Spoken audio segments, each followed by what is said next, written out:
Oh, Hello, everybody out there in the internet. Welcome to Aimless Babble Z, episode 397. I'm Chris Adams, Ticket Master, joined by.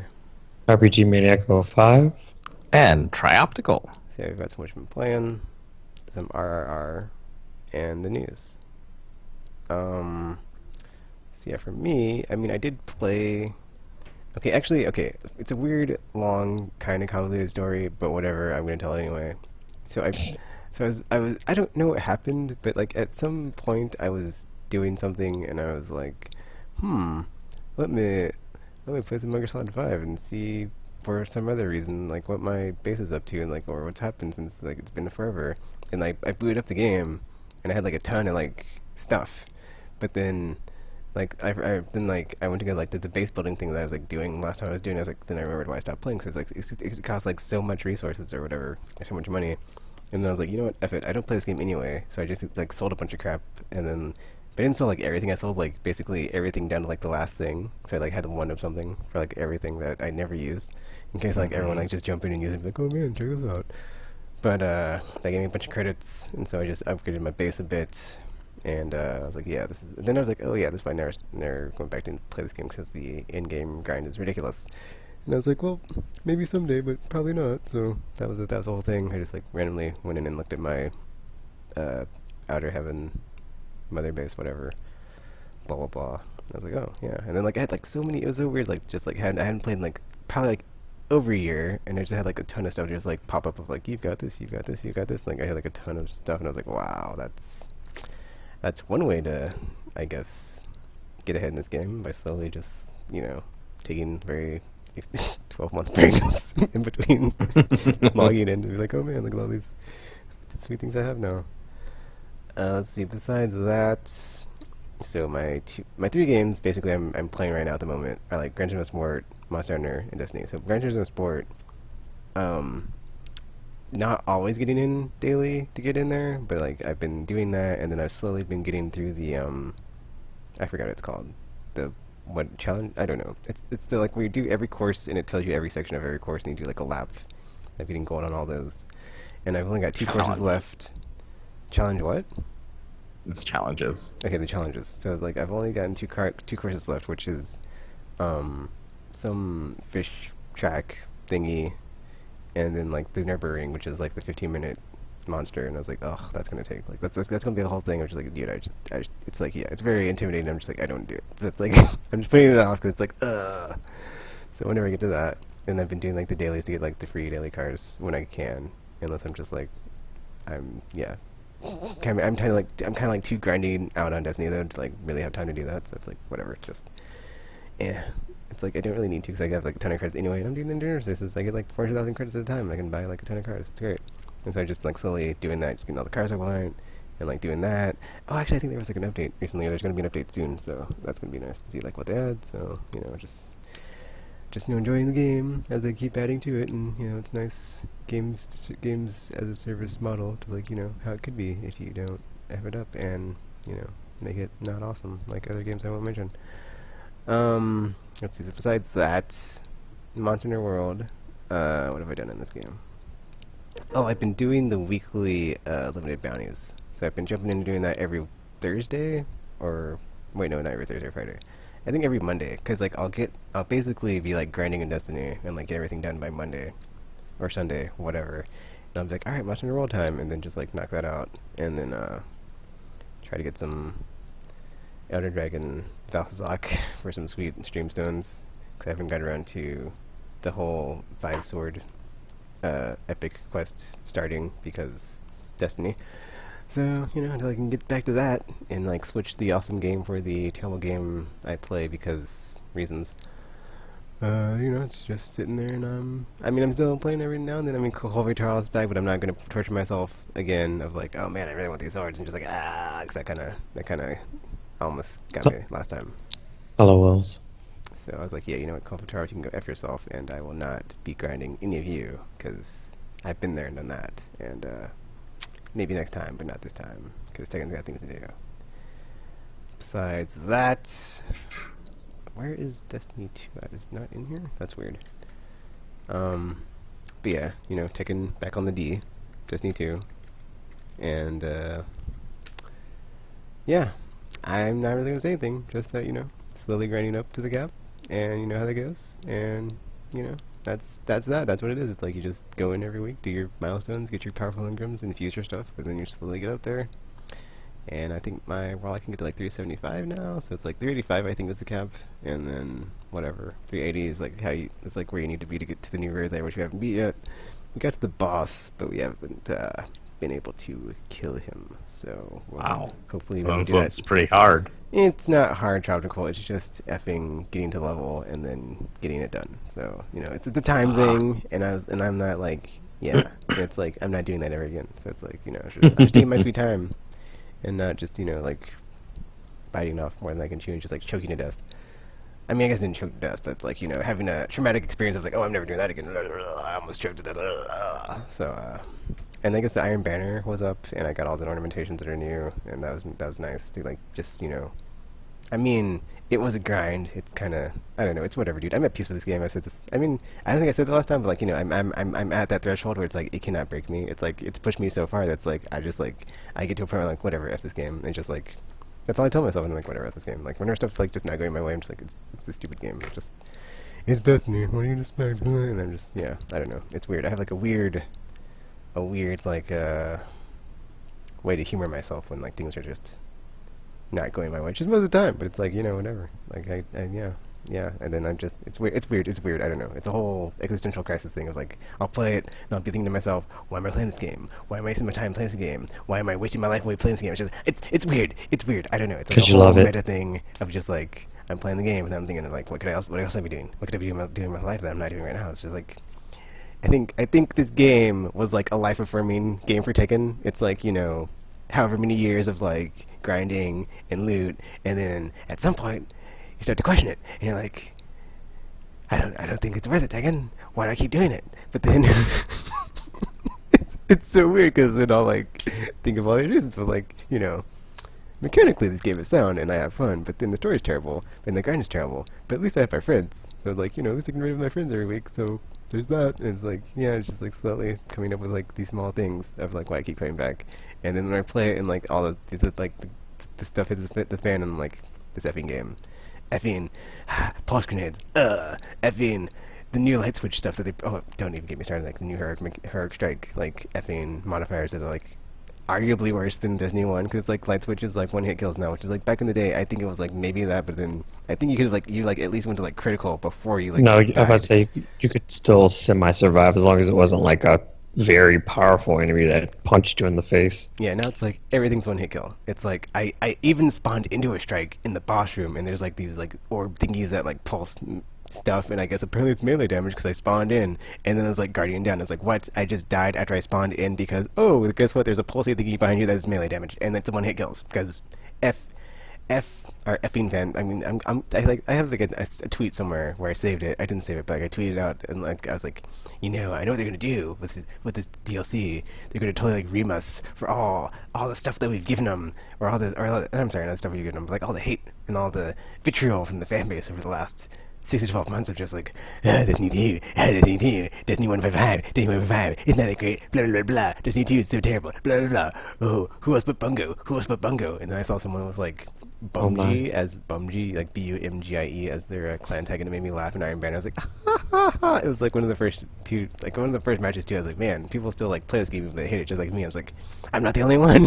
I'm not the only one. Yeah, that's so weird. It's so what a weird symbiotic like relationship this game and like the people that play it is. I gotta say, like, it's one of those people that just like love and hate it with it. Like, just I don't know why I keep coming back, but then I know why I keep coming back, but then it's like I can't stop. It's weird. It's like I don't have any other like addictions like alcohol or drugs or like whatever, but like this game, it's like I play You kind of do. and You kind of do. I disagree, whatever, and like I play it and I go back like, but then I like don't like it, but I keep doing it. I'm like, why am I doing this to myself? And, like it's so weird. It's like I don't know. And like I said, it's like life of everyone. Like I think about the small things. Like, well, let's have my friends. And like, I can always come back and enjoy it. Blah, blah, blah. It's like the small things. It's like I don't know. I think maybe I'm like a bit too rational, and I need to just like step away. But then like I don't know. I don't know. Whatever. Destiny 2. You can't. You're addicted. It's damaged me as a person, and like I have grown though, and then like it's like a whole thing. It's like a whole thing. I think I might need therapy after this game, and it's like it's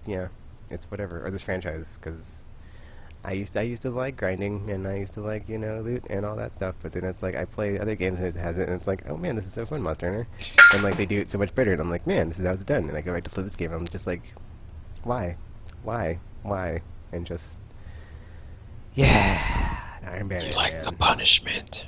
Iron Banner, I was grinding, and I was just like, oh man, I gotta get these things. And I did it all, and I felt like zero or very little. I felt very little.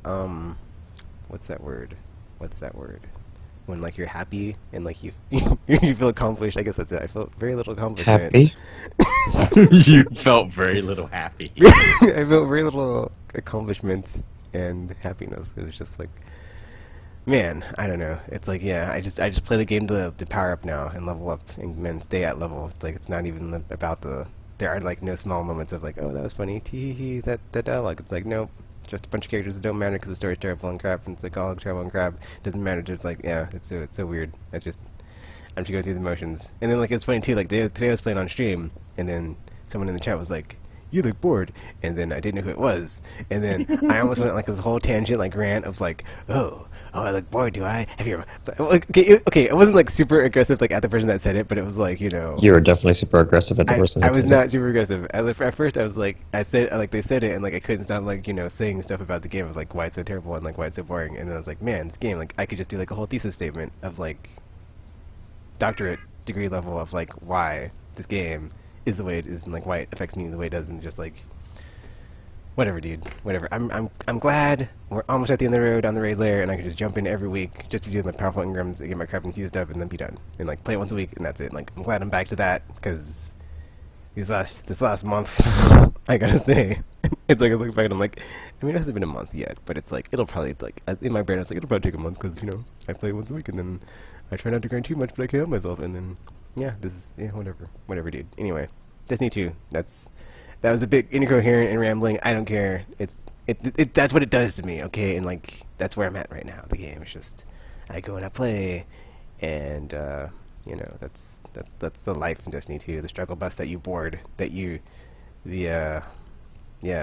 There's a word I can't think of, but they're a phrase of something. Voyage of the Damned, I think. You know what you're signing up for when you get on that struggle bus of like, I'm gonna grind up in Destiny 2, and it's like, have fun with that, because it's all been stripped away, all the fun and all the happiness and all the enjoyment. There's all I see and all I feel in that game is just nothing, because it's like, oh, all I see is numbers. That's it. It's like I just go up and it's like, oh, I'm going up. Am I 385 yet? No. Am I 385 yet? Nope. Am I 380 yet? Am I 380 yet? It's like, slowly but surely, and then once that's done, it's like one less thing, and it's like, then all the other things fall into place of like, well, I can go back to playing it as little time as that, because that's where I'm at, and that's the place I want to be. So that's also weird, is like, the end point of the game for me is like to get to the point where like I don't play it, like I spend as little time as I can in a week playing it, because that's as much as I would like to spend playing it. But like if it's a game that you're like playing, that's not the case. Like Monster Hunter World, it's like, oh man, I just want to go in that game and get all those swords, and I haven't got to, because this game, Destiny 2, is sucking the soul out of me, or the life, or wow, not the soul or life of me, but like all the happy, fun, Freudian slip. good things, positivity, energy, and all those things that I take, and it's just can only take so much, man. Oh, I did also play some, like very briefly, some Arkham City remastered on PS4 today. I was just going through challenge rooms, beating up dudes or henchmen. It's a fun time. It's still amazing to just jump in and play. Like, so yeah, I needed a palate cleanser. That's what it was. I was just like, I was tired. It was okay. I guess it wasn't like super long work week, but it was like, dude, I'm like tired. I don't really want to play anything. My reflexes are slow because I'm tired. And I'm like, what can I play? And I was like, I don't know. I'm not gonna play anything. So I'm not gonna play Grinchman. Just like crash all over the place.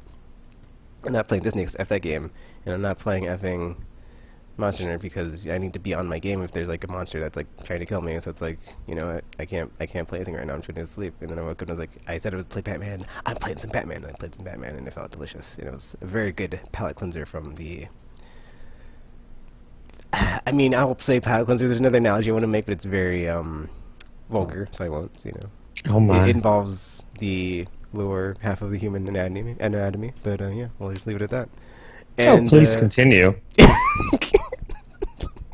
There's a line, if you've seen, the Michael Keaton Batman with the Jack Nicholson as the Joker. He says the line about this town needing a bleep blarp, and he blows a thingy, and like that's what the Arkham City situation was. It was just like it was Destiny 2 has just gummed up my life with all this crap, and I need something to cleanse it. And here came Arkham City, just be all boop, and just clear it all away. It was great, but yeah, that's all I've been playing. Fun. I played a little bit of Destiny actually because I decided, hey, I have the expansion. I'm trying to be a better consumer in the sense that I'm trying to use the things that I buy. So I was like, okay, I'll play a little bit, and I didn't even finish the campaign story yet because there actually was a part where it was like, oh, you need to be this level to dude. go on. And I was like, really? When that happened to me the first time, I mean, I always have a reaction, I think, with Destiny, because it's like, I want to believe that it's going to get better, and then it's like, unlike in the real life, where it's like, it gets better, it doesn't get better with Destiny 2. It does not get better. It's like, you think it does, but then, like, you go and play, and they're like, oh, yeah, here's the patch notes, but then, like, it's like, it pulls a same old mother effer move, and it's like, you're never going to change, Destiny. You're never going to change. It's like, maybe I can change, maybe I can change. It's like, Destiny doesn't want to change. It's never going to change. It's like, oh, yeah, Tekken, you like a change? I haven't changed at all. Ah, ha, ha, ha, ha. And you still keep coming back. You sucker. It's true. And then I got to that point, and I was like, I mean, I had a mini rage moment. I kept playing, obviously, because, like, I have a problem. I mean, I don't have a problem. I can stop any time, but whatever. And then, like, yeah, I just kept going. And then I was just like, yeah, I just had to rage moment. I was like, you're not level 20, whatever. And I was like, what? I mean, I wasn't, like, super, like, flip something over and, like, throw something, but it got to me. It, like, I mean, I have reached a new threshold, but like when I'm playing the new thingy of the game, and it's like, oh, we've done all these things to fix things, but then it's like, it pulls the same old mother effer, I'm Destiny mother effer move, and it's like, oh, well, if that's how it's gonna be. La, la, la. But yeah, I got angry at that point too, Tropical. I feel you, man, I feel you. I don't know if I was angry, but I was like, well, now what? And so I went and played some Crucible like I do. It's a trap, then, that's what I did too. Yeah, that's then I just started playing Crucible. I was like, well, then, I guess I'll come back to this at some point. We'll see. No, mostly this week so I actually went out, bought the game, came home and played it, which was Detroit Become Human. I finished it. I played it every night since release. Oh my gosh. Like gasp. I know, I was so surprised. Tropical finally did it. Yeah. It was well, so I haven't finished Beyond Two Souls, but I think Detroit Shocker. I think Detroit is their best game. Like that people would know of. It was Indigo Prophecy, Heavy Rain, Beyond, and then this one. Right. So I haven't, this is like perhaps inaccurate since I haven't played all of Beyond yet, but I think Detroit is their best one. Just like everything, it feels more like Indigo Prophecy felt more game. Like it felt like you had more control more of the time than Heavy Rain did, and so Detroit is more like Indigo Prophecy in that way. Like, there's a lot of scenes which could have been just like QT cutscene type gameplay. They were not. They felt very like you were in control of everything. Even the fight scenes. I think because so one thing that's really cool is like loading times are basically gone. Which is awesome. Like the game loads once at the beginning, and then you're in the scene, and then after you finish the scene, in previous games there was sort of a long load time until the next scene, right? But then in Detroit, it shows sort of this graph of like, oh, this is your choices and what you did and all that, and then chances are you will kind of look at it before pushing X to continue. If you even take that brief moment to look at it and then push X to continue, the loading is done already and you're in the next scene. Whereas like I tried as like, so how good is it? So I just like tried to mash X as quickly as possible, and then there is sort of like a short loading time. But if you don't do that and you go, it's like, okay, I did this thing. It's like, oh, there was this thing that it's locked, so I have no idea. There was some stuff that I missed there, and then push X, and it's like, oh, and it just loads into the next one. And it can, so like, because the loading is, they've figured it out. They can do really cinematic feeling stuff, like cut from totally different scenes without any loading in between them. Sort of in the style of like Metal Gear Solid. Ooh. Where like Metal Gear Solid will be like, you'll be in the tanker or whatever, and then it'll cut to like outside, and there'll be like helicopters or whatever, and the soldiers getting down, and it's like, and it just, that's that movie style. And Heavy Rain, like before, they never really did anything like that. Like they might cut to another part of the house, but it was never like these huge scene changes. And then, yeah, Detroit, there are parts where it's just like they're cutting very quickly between different things happening in different places. It's like, oh, that's so cool. But yeah, like everything just feels polished to just another level compared to their previous games. So it's like, it's very cool. Story-wise, the thing that kept going through my mind was there was I guess like people accused David Cage of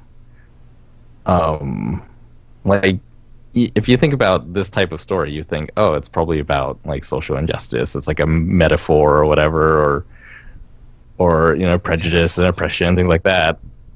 And David Cage was just like, no, I truly just want to write a story about robot androids that want to be free. It's like, don't overthink it, guys. It's really just about androids. And I was like, so playing through it, that was always on my mind, and I didn't really like think too deeply about it, but I guess I could kind of see his point. I mean, in the sense that perhaps every story about androids is about, social injustice and oppression, then yes, it is about those things. But then there's other parts where it's like, these things seem specifically like for these types of characters that have these certain physical characteristics. Like, I don't, like, when was the last time a minority had to, like, kill another minority to take his parts and repair himself? Like, that doesn't really happen. That would be unusual, but, So, yeah. I didn't think too deeply about it, but it was always in the back of my mind where I was like, that's the thing he said. So is this thing really about just robots? Or could it be like how far? I need your skin to repair my skin. Pretty much. Yeah, there's some really cool scenes. I'm like, oh, that's really fun. I can't wait for you guys to play it. I think once again it will be one of those situations where it's like, I'm a terrible person, or you may think I'm a terrible person. Dear. For me, in previous games, I always felt like I would get in. It's sort of like when you're writing characters. In the beginning, you're making everything up, but then after a while, those characters. This is what they mean by they take a life of their own, and you sort of know what they will say without having to write it. It's like Batman. Like you sort of know what Batman how he will respond to situations because he's been around for so long, and you can like extrapolate from what he's done, like what he's going to do. Which is win. Batman always wins. All he does is win, no matter what. No matter what, yes, that's very important. So, even in like early Telltale games, I sort of got a sense of who Lee was supposed to be, I guess. And then, like, that's how I played it. And so it was really hard in season 2 when it was Clementine. I was like, I don't like really know who she is now, and so it was really hard. And there was no standard for me in my mind to like weigh all the decisions against until later when there was AJ, and it's like, all right, I have found her calling. Here we go. And so in this, like, there's 3 characters. This is not a spoiler thing. 3 characters, and one of them, it was like maybe 20 minutes. I was like, I don't know what to do. And then I made the decisions. All right, this is what I'm going to do. And then that character was just like super easy to play throughout the whole rest of the game. Then there was another character who was like, okay, I think I'll do this way. This one was really cool because it was like either way that you could go, if they both felt equally valid. Like, it didn't feel like this character wanted to be this way. It was like they could easily want to be the other way. And then so I was like, oh, it's really, I don't know. I think this is the first like choose your own adventure type game with branching story paths where I feel like I do want to go back and see what the other path would be. The third character, I was just like, I have no idea what this character is, what this character's deal is, and I feel like every time I played him, it was just it just must have felt very uneven. If anyone was watching me, it was like that. Every time you do something, it's out of character based on what we saw previously. So yeah, for that character, it's like, I want to see all of them. I have no idea. Was it the situations that made it that way, or just like? No, it's just like, I don't know. For me, sometimes I'll like make a choice, and then it'll like play out, and I'll be like, oh, that feels right. And for this character, every time I made a choice, like, that didn't feel right. That didn't feel right. And so I just like kept trying different things for that character. And so every single time I was like, well, that didn't feel right. I was like, that didn't feel right. Oh dear. You eventually do get to a point where it's like you have to make a major decision, and after it was made for me because there was like a timer, and I was like, I don't know, and I didn't push anything. You did the thing, and I was like, okay, I don't know if it feels right, but I think this will be a satisfying story as well. And so played through, I was like, yeah, that was very satisfying. Like, the game I felt was pretty satisfying. There's a really awesome thing that I want to talk about, but I don't think I should say anything, because I think part of what was awesome about it was how unexpected it was to me. So I guess I would say to Tekken, don't play through in one sitting. What? Spread it out over a few sittings. Yeah, right, Chapter Goal. There is a really neat he knows how to do that. There's a really neat thing if you don't play it all in one sitting. Okay, we'll see about that. And it was just like, I was gonna play it in one sitting. I played a whole bunch the first night, and then I was like, all right, I probably shouldn't do this because I have stuff to do tomorrow. So I turned it off. Next day I turned it on. It's like, oh, and then yeah, I just sort of, I didn't pace it out on purpose, but after having that first experience, I was like, oh, that was kind of neat. Or no, my first experience was like, this is a little bit scary to me. And then it made me think about stuff like, is it okay for do you think it's okay for game developers to use parts of the hardware that exist without your permission? So for example, like the microphones, is it okay if developers use your system's microphones without your knowledge? If it's to like enhance the game in some way, or like your PlayStation camera is like, is it okay for them to use your camera without your knowledge? These are like I always thought Silent Hills, if it had ever been made, would have used all of these things in ways that would have enhanced Silent Hill and made it super creepy. But there's also the questions like, well, is it okay for them to do that without telling you?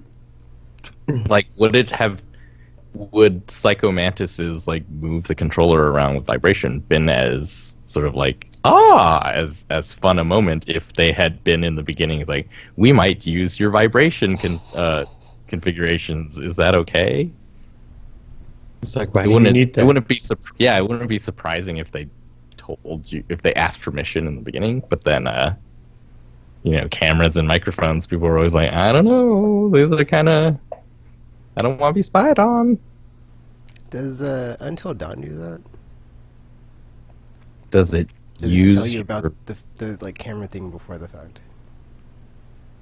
'Cause I thought that was a cool mechanic. I think it did. I can't remember actually. Wait, about what now? On the jump scares on Until Dawn, like when it records you and like you can watch them after you play. You're them. like, ah. Also, I remember Left Behind, The Last of Us, asked if it could use your like social media stuff in the beginning. It said, I specifically remember it said, it asked, it's like, oh, can we use it? And then it said something like, you don't have to, but it would be cool if you do use it. There will be something cool if you do use it.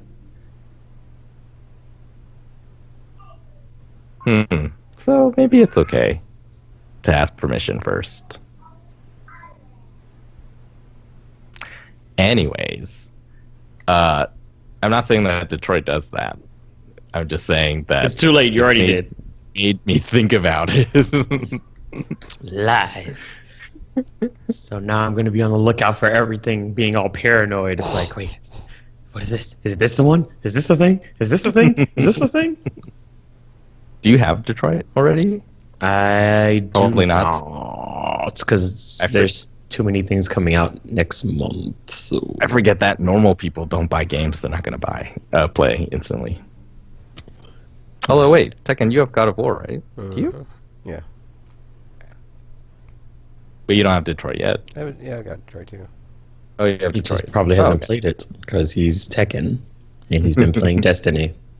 Well, I had the wrong D game. I had a queue of games, and it was like bad scheduling happened, and it's like I didn't know Monster Hunter would have like so many events, and it's like, well, I'd rather play this, and I was enjoying my life in Monster Hunter, and then Destiny's like, we have a DLC coming out, and I was like, dang it, I have to grind up. Great, that means everything that's like between now and whenever I get to level, and I don't have to worry about it, is going to be sidelined. So yeah. Tisk.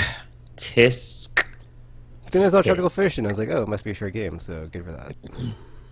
When I do get it'll be a nice I'm not really sure how many hours I spent a night, because I would just like look outside and say, it's really dark. I guess it's time to sleep. And I didn't even like check when I started or when I stopped every day.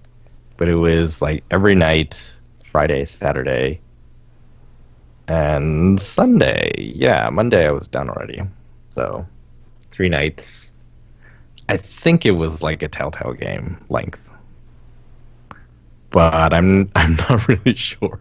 Recently, like Infinity War felt shorter than it was, whereas like Solo felt longer. So I also had trouble staying awake during Solo. I don't know if that's commentary on the movie itself. Yeah, it was like 10:30 p.m. So you're it was not. It was not already necessarily bedtime. that it was boring. Tisk tropical. Yeah. Go see movies at normal times.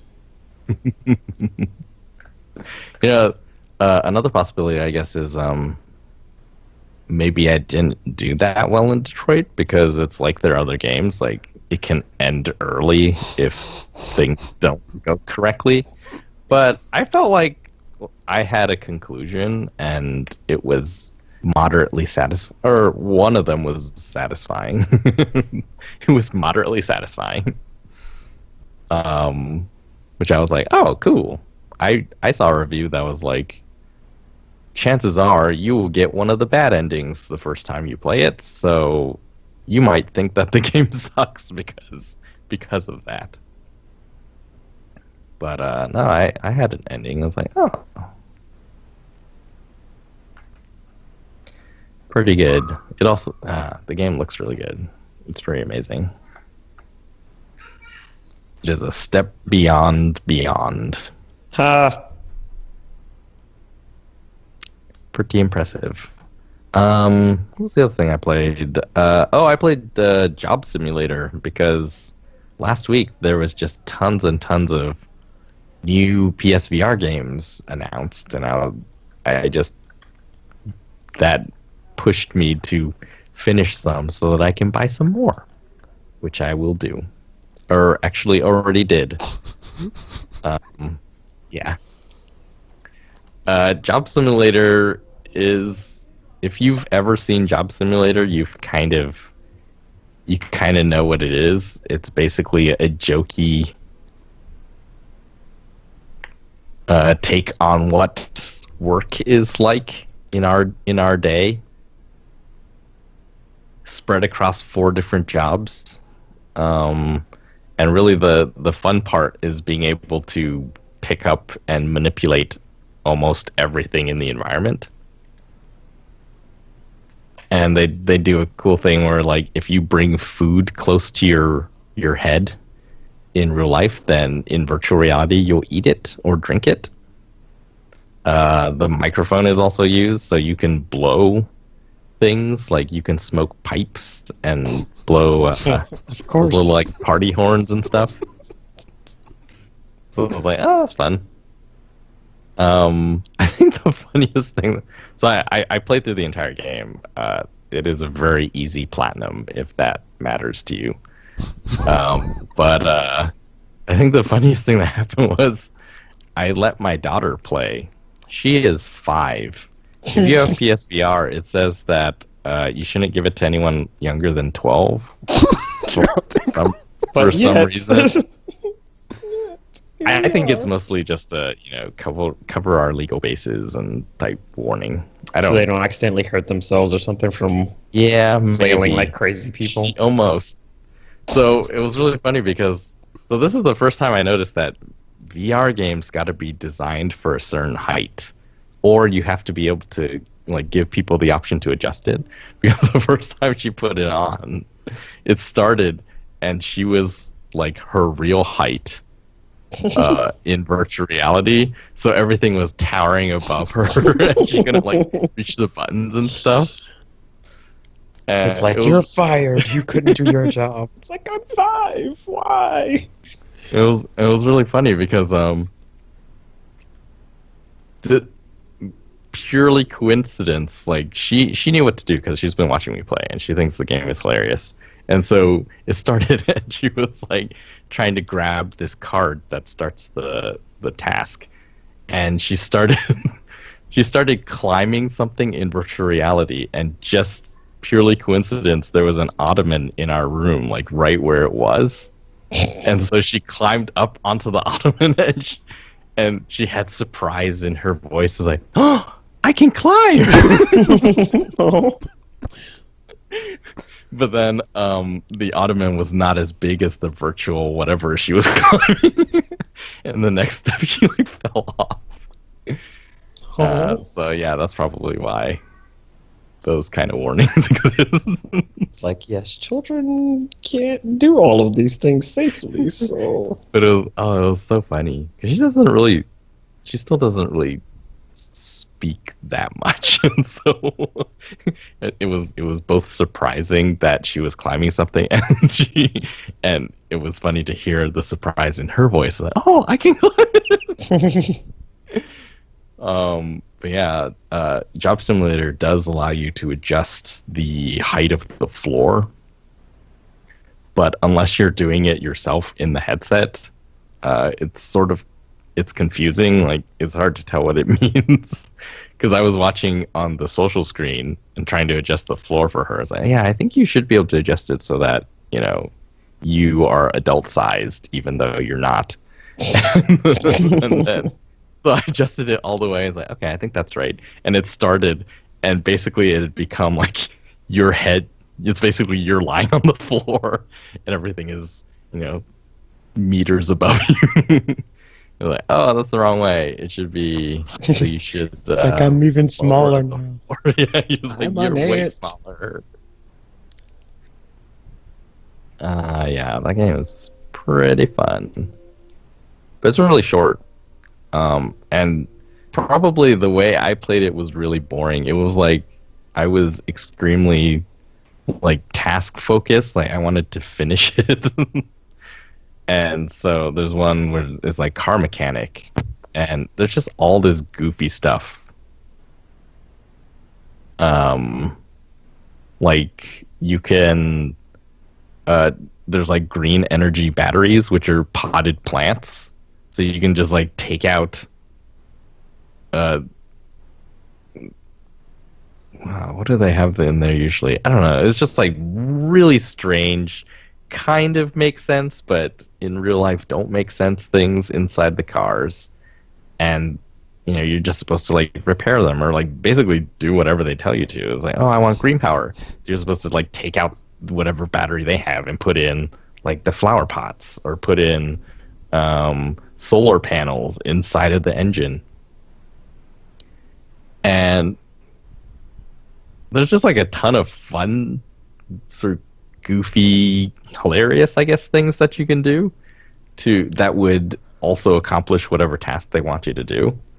And I wasn't doing any of those things. I was just doing the normal things. It's like, oh,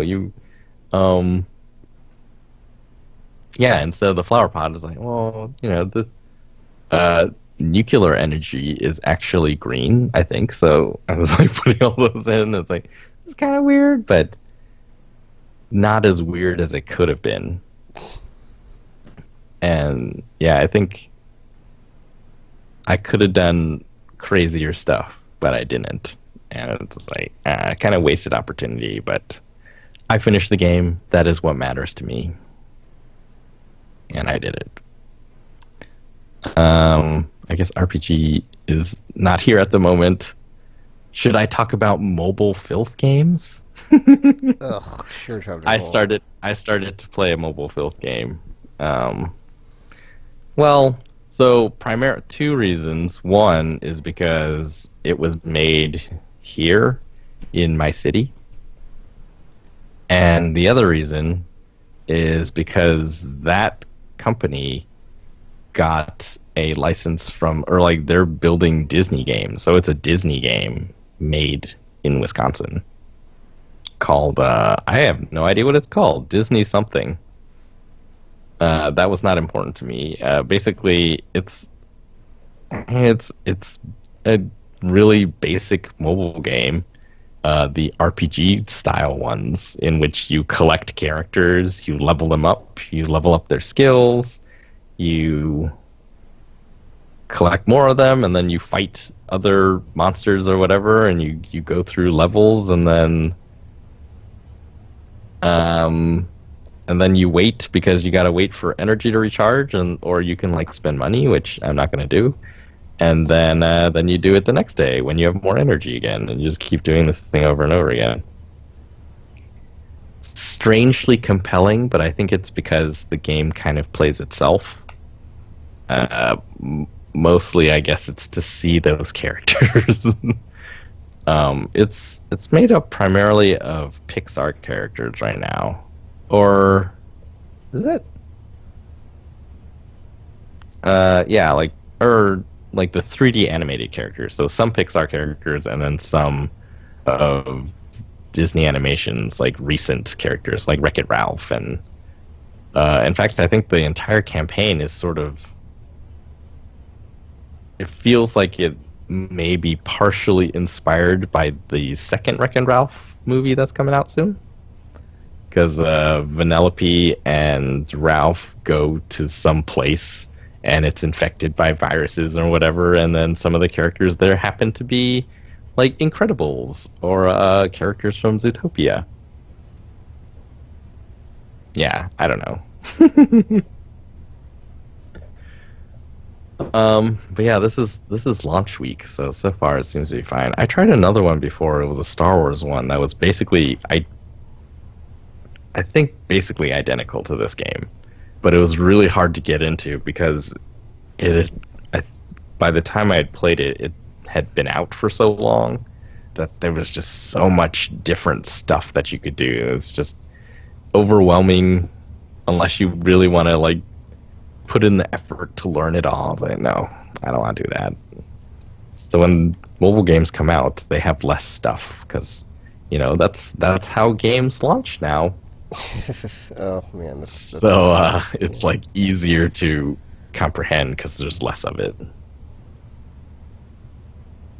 That is a whole thing. Okay. I don't have anything else. I've been trying to do Gran Turismo Sport daily, but yeah, like you said, sometimes it's hard. Sometimes you gotta do other stuff. There's other daily challenges that you have to do in other games, and free cars are nice, but again, you don't need that many of them to be able to play stuff in Gran Turismo. I think for me, it's like it's not that it's hard. It's just like it's not really worth the 20 minutes to get like a car that's like either a duplicate or one that's like I didn't want. So it's like the odds of getting like a super awesome car are just like you might get it, but it's like not just it's like yeah, it's like a roulette. It's like it could be awesome, it could be crap, it could be anything. So it's like I have like a million. It's like I could just go race for an hour and get like 400,000 credits. It's like then you can get any car I want almost. So I'd rather do that. So yeah. Not worth it. Have you bought a lot of cars? I think. Well, I don't know if I've bought a lot, but I've gotten a lot of ones gifted to me that are like, "Oh, that was a good one. That was a good one. That was a good one." I think I have surprisingly like got a lot of 40 some good gift cars, I don't know how many I have. but I've bought like 3. Oh, All of mine are daily I prizes. probably have bought a lot of them though.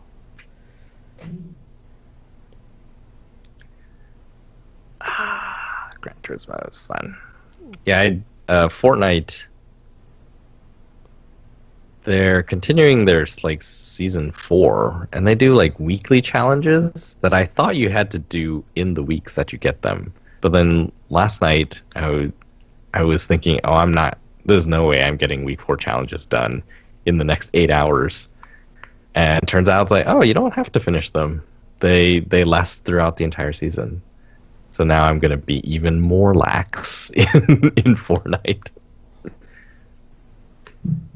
Just I don't know. I don't know how. I guess like Call of Duty, we had a bunch of friends that played every week, so that lasted a long time. Fortnite, now that I'm playing by myself mostly, it's not as interesting. Like single player feels more interesting to me now. On the seasons in Fortnite, like, do you actually know how long the seasons are? Yeah, so it'll tell you how many days are left. I think there's 40 some days left, 44, 45 days left in season 4. Cause it's weird on Destiny where it's like the seasons are just until the next DLC comes out. It doesn't really like give Yeah. a concrete date of like this is when the season ends. And Yeah. there's like a lot of seasonal rewards, air quote, but like with all the like the tower vendors like Crucible, Vanguard, Strike crap, probably some other stuff. It's whatever. Because like honestly, it's like I go and look at that stuff and I'm like, this is all completely useless to me. So hmm it's just for sets Yeah. of armor. Then I'm like, not really prestigious enough for me. So pass.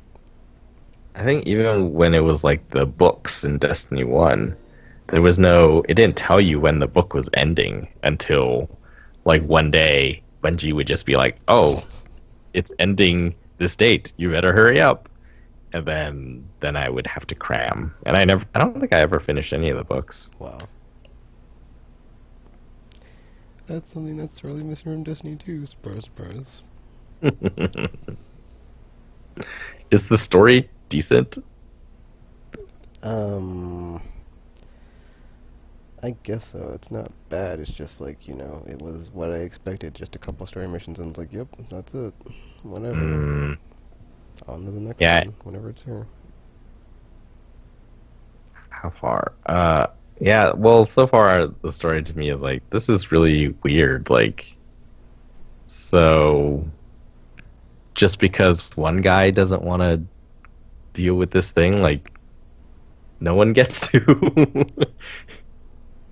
I don't know. It's very strange.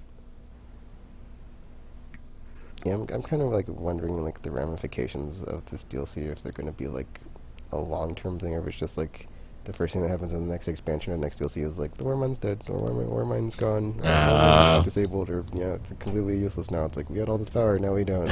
It's like, yeah, we had something that could like completely prevent what happened at the start of this game, where it's like, a invading force was like, able to just come in and wreck our stuff, and we couldn't really do anything to stop it or prevent it. And it's like, oh yeah, wouldn't it be great if we had like a Death Star thing that could just like protect us from space and shoot a bunch of lasers and stuff? And like, oh man, that'd be great. Oh, no, we do. And then there's like next DLC, we don't, because it got taken out because whatever.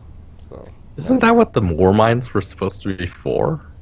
They were like the defense network, basically. Yeah. But I don't know. It's very strange. Oh yeah, I did get the Street Fighter 30th anniversary collection. I almost got that. I was like, man, I really want to play Third Strike right now, but I was like, I'm not gonna pay $40 for it right now. So and I was looking at the pre-order bonus. I was like, all you get is a theme, and I was like, the pre-order bonus for the Sega Genesis collection is like, all you get is a price like a couple bucks off, and I was like, yeah, not worth it. So pass. Well, no, the pre-order for 30th anniversary also came with Street Fighter 4. Do you already have it on PS4? Yeah. Oh, I did not. So, as I considered my options, I was like, it would be cool to have all of them on one system.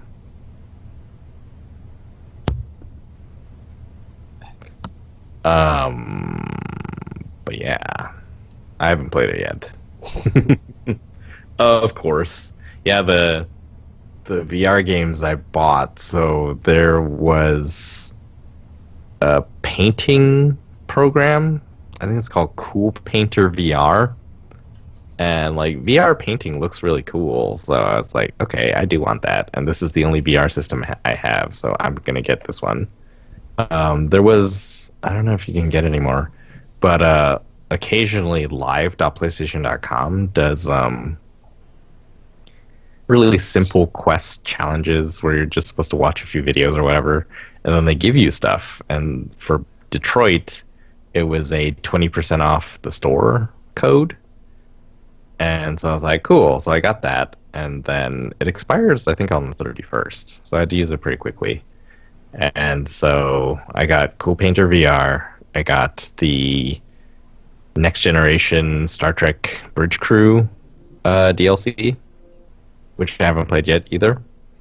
And then the third one, I got what's it called? It's that cartoony boxing VR game. Don't know. Probably something Star Boxing. Anyways, it looked pretty good. They just announced like a Creed tie-in boxing game for VR coming out, probably, I guess, with the next movie. So I was like, yeah, okay. I think these are kind of fun. So I got that one.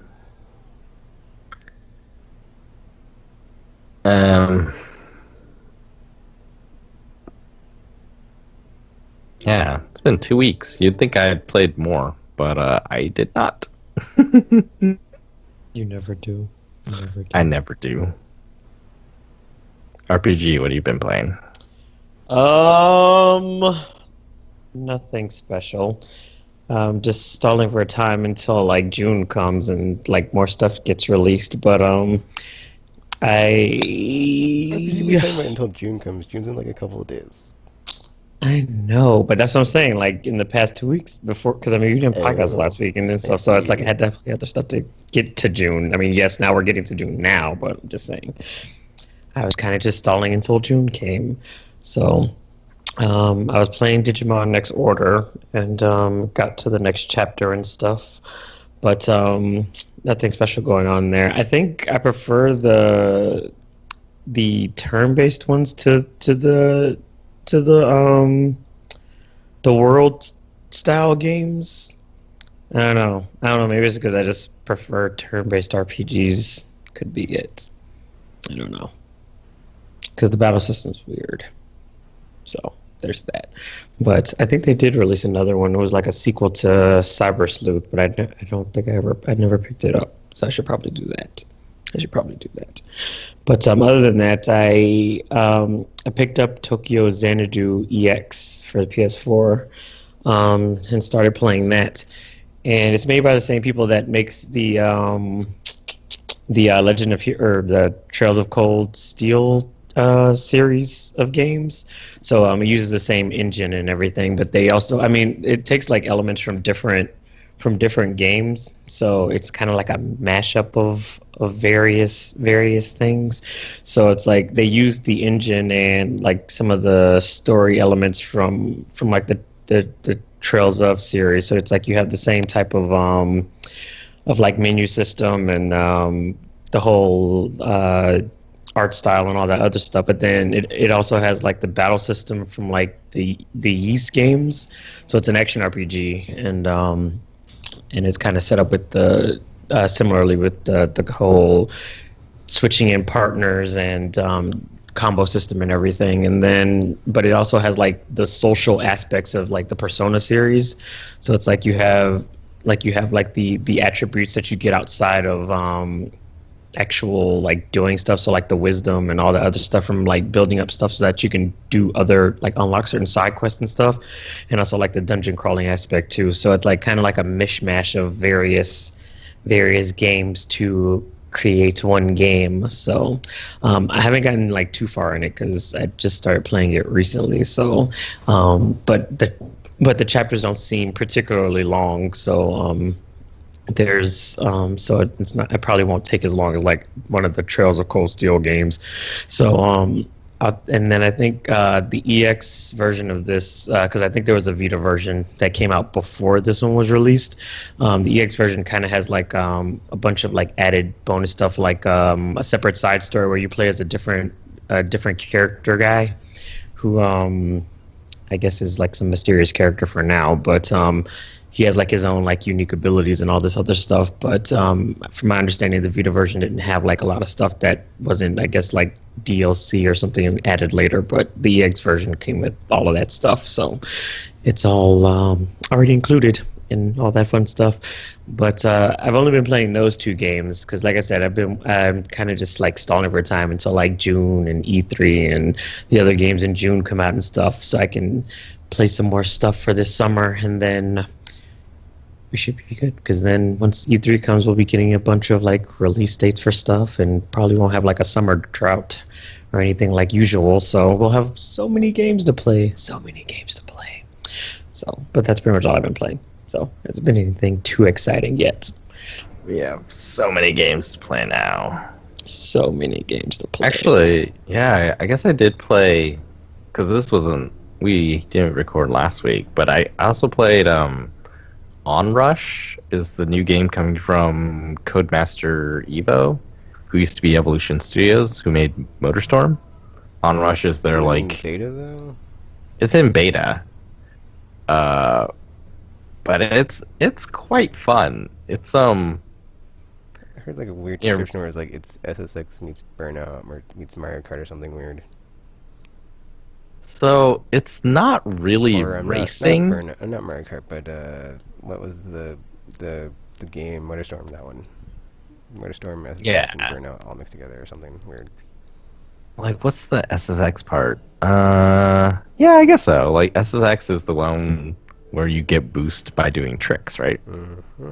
And then MotorStorm is sort of off-road racing, and then Burnout is like crashing cars and stuff like that. Yeah, so it's basically those things. It's not really a racing game though. That's the interesting thing. Like the thing about, you know how the challenge that they talk about with racing games is that if you're in first place, there's not much interaction with the people behind you, and if you're in last place, then there's not really much interaction with the people in front of you. Like if you can't catch up, of course. Onrush, the game constantly like puts you back to near other players because it's not about being first or ahead or anything like that. It is mostly about I guess it's kind of like a car combat game that takes place on a track that you like constantly loop around. So it's not even counting laps or anything. You're just like driving around this track and then gaining points. So like in the beta, there was two modes. There was a mode where you get points for boosting and you get points for using, I think it's just called Onrush, your Onrush abilities. And each of the vehicles has like different abilities. And so using boost fuels your Onrush meter. And then once your Onrush meter is full, then you can use that ability. And it's things like you'll leave like flaming tracks behind you that blow up other cars, or I think the motorcycle, like you can just like run through other vehicles and it like explodes them. And you get points for doing these two things. And the way to get boost is by depending on the vehicle, doing tricks or like running into other cars. And there's actually like minion cars, basically, like cars that aren't other players. They're just there for you to wreck so that you can get boost. And so it's just like constantly really exciting, running into other vehicles and stuff and getting boost and going as fast as you can. And you know, if you start boosting and you're not crashing at all and you get way ahead of the pack, the rest of the pack starts getting spawned like closer to where you are, so that everyone is always sort of around the other players. It's really neat and very exciting. It's probably the most exciting like driving game that I've played. So now I am more looking forward to that game when it comes out. I think in June. Yay, June! So cool. I want to be June when I grow up.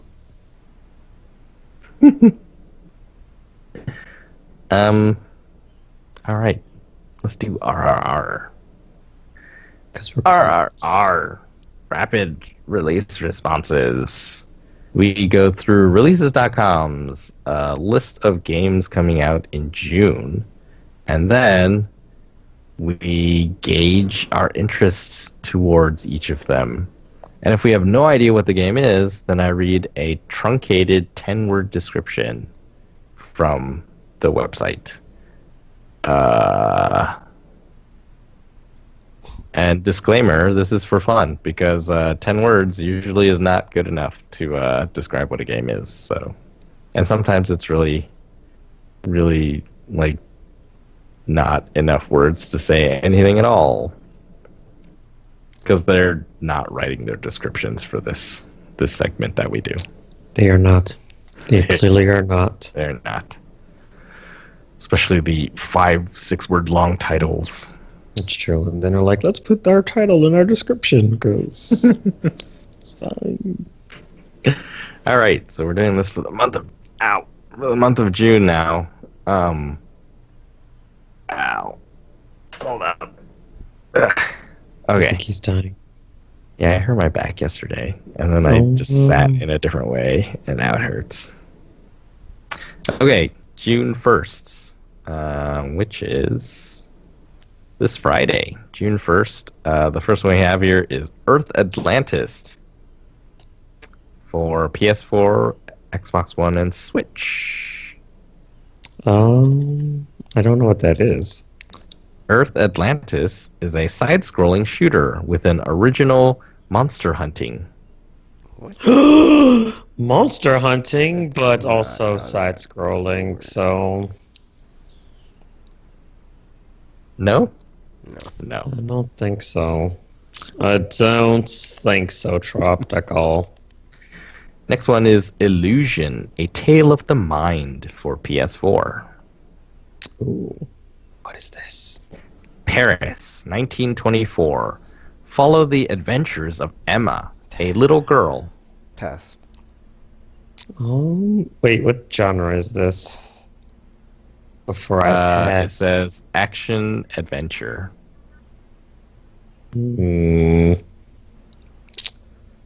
What platform is this for?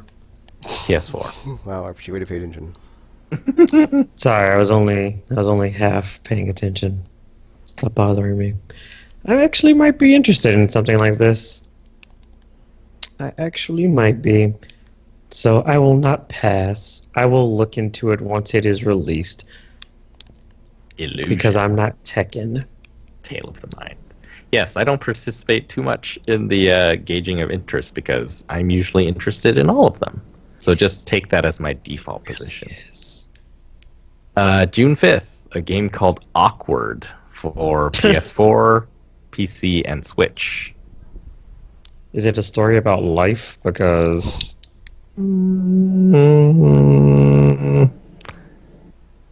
Maybe. Awkward is a simple proposition on paper, inviting players to answer.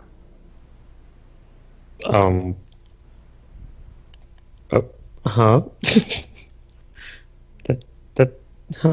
That doesn't really, huh? See, even with the one-word title, it was not enough. Yeah, because I think because they extended their description too long, because they're just like, it invites you to do this with the side of this, and this also happens. It's like, just tell me what's going on.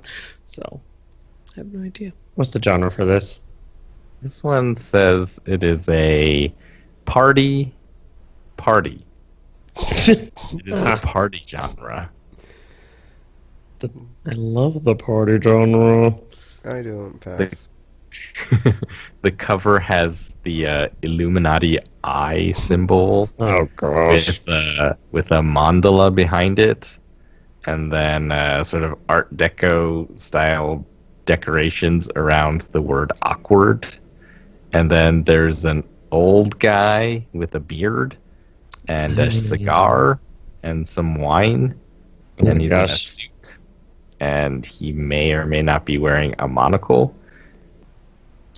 This cover sounds awkward. Like, Yep, it's the monocle. oh my gosh. I mean, I like party games, but I don't know if that's does it have? Oh, well, we wouldn't know if it has like online or any kind of stuff like that. But I don't know. I like party games though, so who knows? Probably not going to buy that though. It is still a Yeah, it's a. Yep. Okay, still June 5th.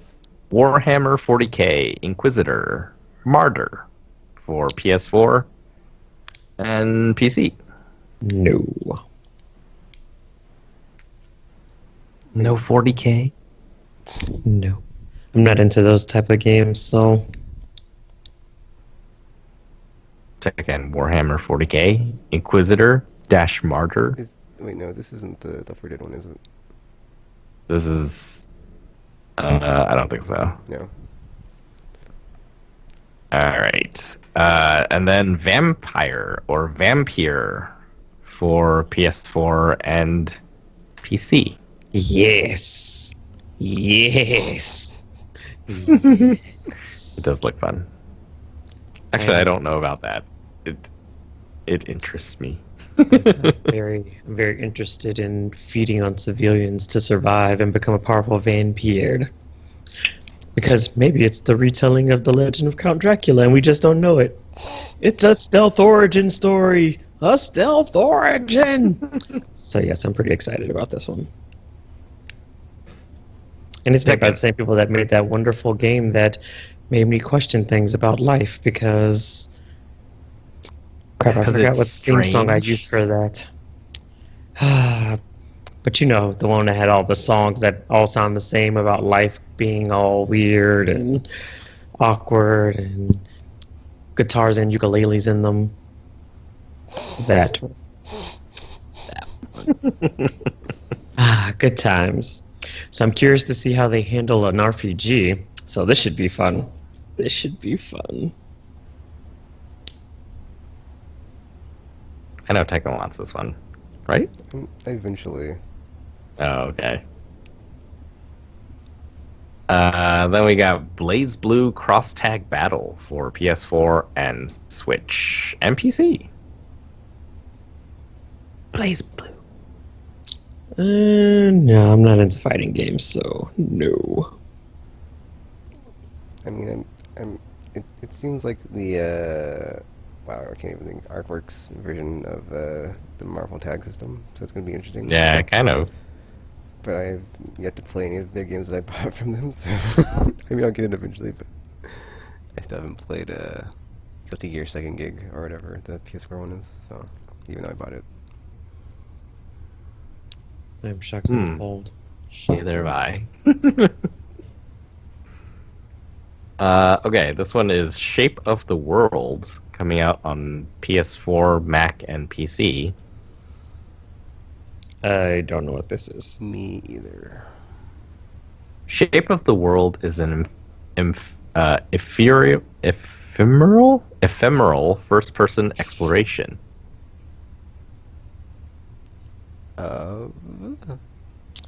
I guess the No. world. If we count first person as one word, then you get one more word. Do you What want would one more word? What would that one more word be, though? Yes, sure. Game.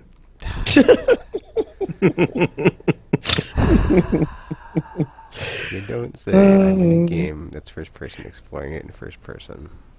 Whatever. You also know it's ephemeral.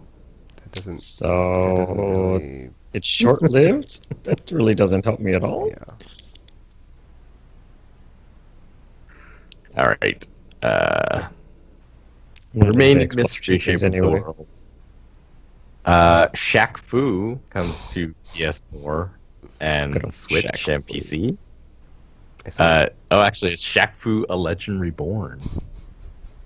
Oh yeah, because this is supposed to be the redoing Kickstarter, thing. Yeah. I saw the trailer. This looks terrible. No thanks.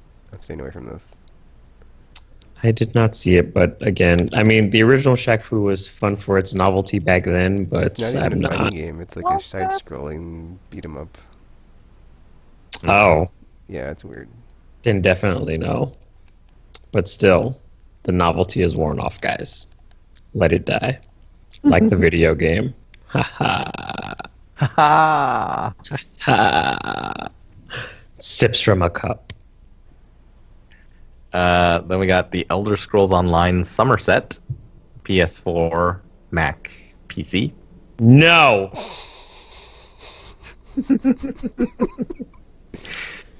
Probably, yep, to be expected. Man, June 5th is just packed. I just want to say, next like, one. everything. All of the things. Next one is Aragami Nightfall for PS4 and PC. Oh, this is the stealth game, I think. No, then hard pass on that one. So, Okay. And then Onrush on PS4 and Xbox One. Probably not. wait, wasn't that the one you were just Yeah, it's the talking one about? Charlie Yeah. was just talking about. I don't. I mean, I'm not like a huge fan of racing games, but yeah. It's very cool. But Okay, he says it's very cool, so it might be worth it. The next one is Nobunaga's Ambition, Taishi, for PS4 and PC. I think I have one of these actually, because this is the one that's like the empire building game thing, right? Possibly. Usually, yeah. Wait, does it say? Well, read part of the description because I don't know if this is like an updated re-release or what. Marking the series' 35th anniversary, Nobunaga's ambition, Taishi, remains true. I was just about to say, why would they do that? Why would they do that? At first I was like, it's gonna say in ancient Japan or something, but nope. It doesn't say that way. I'm like, It this basically game's old, wasted. and there's a It lot wasted of them. the entire. It wasted the entire description wasted the entire description. It did. What a bother. I don't know. I never even finished the one I bought, so probably not. All right. But I mean, it's a cool idea. I don't know. I never like get all into it like I probably should, and then it gets pushed to the wayside for other stuff. And besides vampire, can be too busy eating people. So, you know. Okay, this is June 6th now. A game called, I think it's pronounced Heimrich for PS4, Xbox One, and PC. Do I know what this is? I don't know what this is either. This unique action-adventure game lets you become Heimrich. Who is that? Who is it? I don't know who he is. Oh wait, that was only 9. So the next word is A. Oh, well, that clears everything up. I'm definitely going to get it now. Although, it's an action-adventure game, so, I mean, I might be interested, except I don't know who Heimrich is. He could be a jerkface for all I know, and I don't want to play a game as a jerkface. Because that would not be fun. So, The cover is, I think it's a lion or a bear with its arm. Oh no, wait, it's they're scared. It's like a dude and then a lion or a bear, and they're like holding onto each other, and they're like screaming.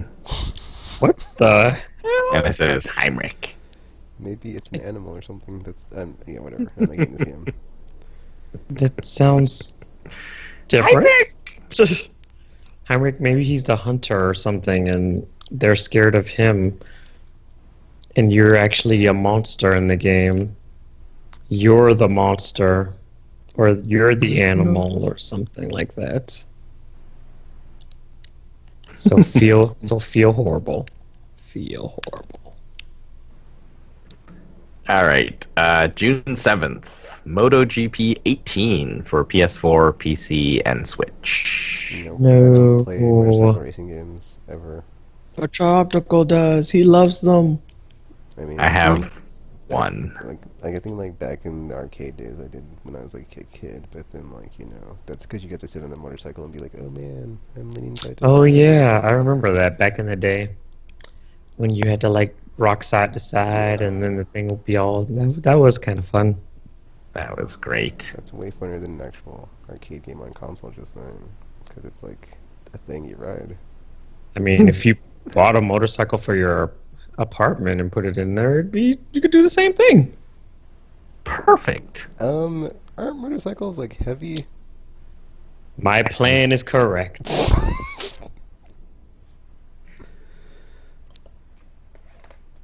Okay, this is a Switch and 3DS game. Sushi Striker: The Way of Sushido, June 8th. This one's similar to that Fruit Ninja game, isn't it? I don't think so. It's a shooter no, with, it's like, not. a fish It's not? thing. No. But it sounds like it by calling it Sushi Striker. It looks pretty fun. I do want this one. I've seen a few people on my Twitter talking about it. So maybe it is going to be fun. Maybe it is going to be fun.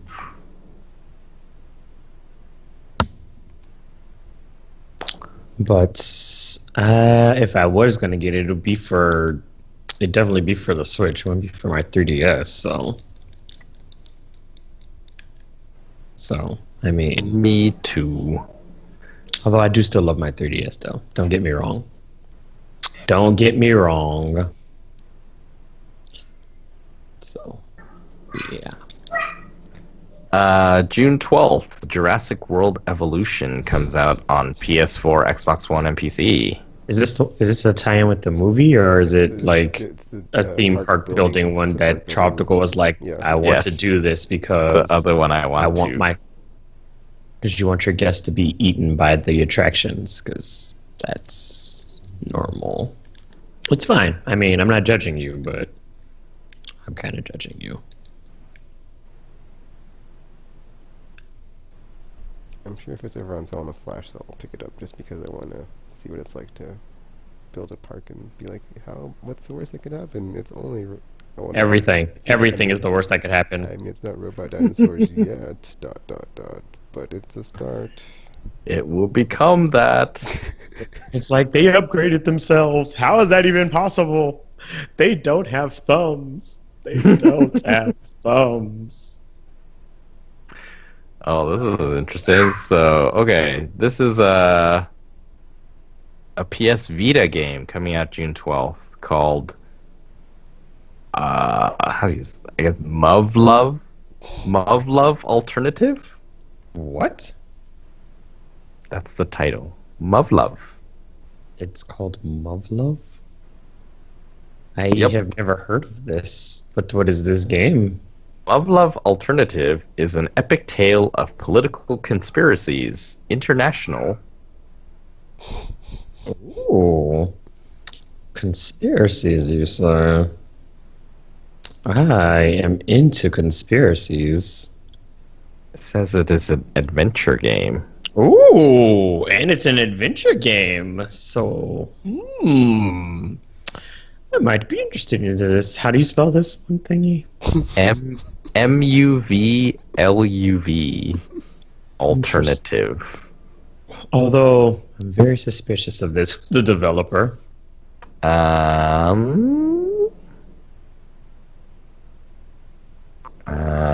Where is this information? Oh, it looks like, is it Mages? iMages? Mages? I don't know who that is. I don't know who that is. It's Mages. Love. Interesting. Well, so the interesting thing is there is actually another Vita game called Muv Love coming out on June 12th, same day. So that one was Muv Love Alternative, and this one is Muv Love. Oh, maybe it's like they did with the Lost Legion thingy, where it's like Yeah, two maybe. story kind of things. Love. I've never heard of this, but I'm like, I don't This know. Muv Love says Takeru is your average, unassuming high school senior Oh gosh, it's a harem. It's a harem anime. Oh, whose no. entire Oh no. It's a harem That's why it has the anime. word love in it. No. You were supposed to be the chosen one. No. no dudes in these pictures. Oh wait, you're the dude. Okay, moving on. June 14th. There goes the Super Bomberman R comes out on PS4. Yes. I like Bomberman. Yay, now it's on a system you have already. I know. Because I was all worried. I was like, well, you know, I don't have a Switch yet, so I'm doomed. But then now, I don't need one because it's coming to the PS4, which is great because Bomberman, it's great. Tekken? Pass. Pass. I heart Okay. you, Bomberman. My heart. you. June 15th. Lego The Incredibles for PS4, Switch, Xbox One, PC. I want to see the movie as my response to that. I F the do game. want to see the movie. You know, once upon a Oh, time- F the game. Once upon a time, you know, I was like, you know, Traveler tells you guys do a good service by putting out these Lego games for people to play, and it's like, you know, I think we're at the end of the road. I think, you know, That time has passed. we can have our normal licensed games back now and not just be like, oh, Lego Marvel. It's like, dude, where's my Black Panther at? Where's my Black Panther? Oh my gosh! If you keep focusing on that, you're never going to be able to. I'm sorry to enjoy bring it up every anything. week on the podcast, but it's like, you know, I think I need to go to Wakanda or have a game where I get to go to Wakanda or be the king of Wakanda and be the Black Panther. And until that happens, Gosh. I'm not going to be happy. So, any Lego superhero game, it's like, well, why can't I get just like a normal game? It's why's it got to be Lego? Why's it got to be Lego? So yeah, that's what I gotta say about that. I'm not getting a Lego game. I'm not getting more Lego games until I get an actual game that's not a Lego version of the hero I want to be. Yeah. Oh my gosh, build a bridge. June 19th, The Lost Child for PS4, PS Vita, and Switch. I am excited because it's going to get weird. That's all that's important. I'm curious to see this one too. I want to be a lost child when I grow up. Tekken? You I don't know already what this is. are. Oh, occult journalist Hayato Ibuki encounters a strange girl during his... Dun, dun, dun. And she turns out to be the lost child in all of us. What? I'm just kidding. I'm kidding. Now you have to get it. But yes, I am excited for this. So between this and Bomberman and Vampired, I'll be pretty busy in June. Wow. This is a PS4, Xbox One, and PC game, Anima Gate of Memories, The Nameless Chronicles. I don't feel like that was in the last month's one, though. What game is this? What game is this? This is Anima, The Nameless Chronicles, is a third-person action RPG.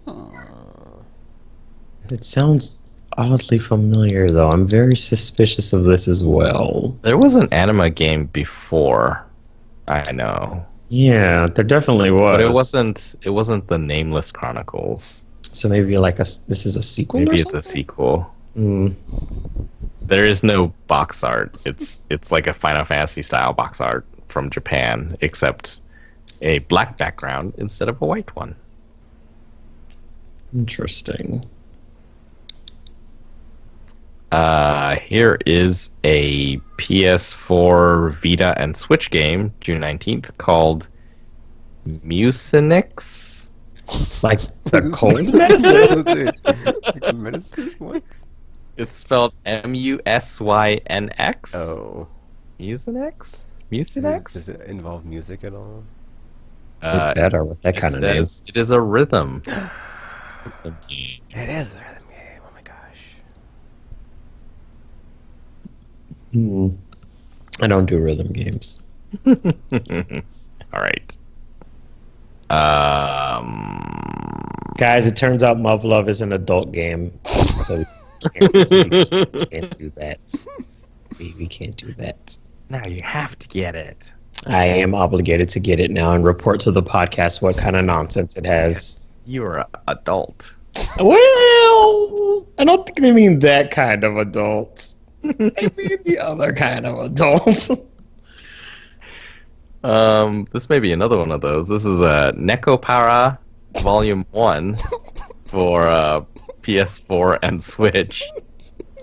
I don't know what that is. I just But think it's go funny ahead, because humor when I us. was taking my Japanese lessons on my Duolingo, Neko means cat. Yes. It's like someone in a cat suit tried to go somewhere on the cover. Someone's a furry. There are numerous ones. Oh my. Well, Oh, case it's an open shut on that one. RPG enemy. Wonderful. Probably RPG is right. I think he's right. I'm gonna just say that RPG is probably right on this one.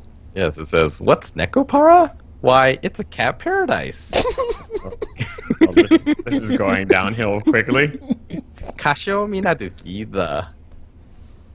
Yeah, so something, cat people, you and them, they have a nice adventure at one time, things happen, yeah. Para is short for paradise. Air it's a quote, cat. paradise, if you know what Wow. I'm saying. Neko Wow, Paradise. wow. I think this may be... Yeah, this might be a Muv-Luv game. Oh dear. Ew. Oh dear.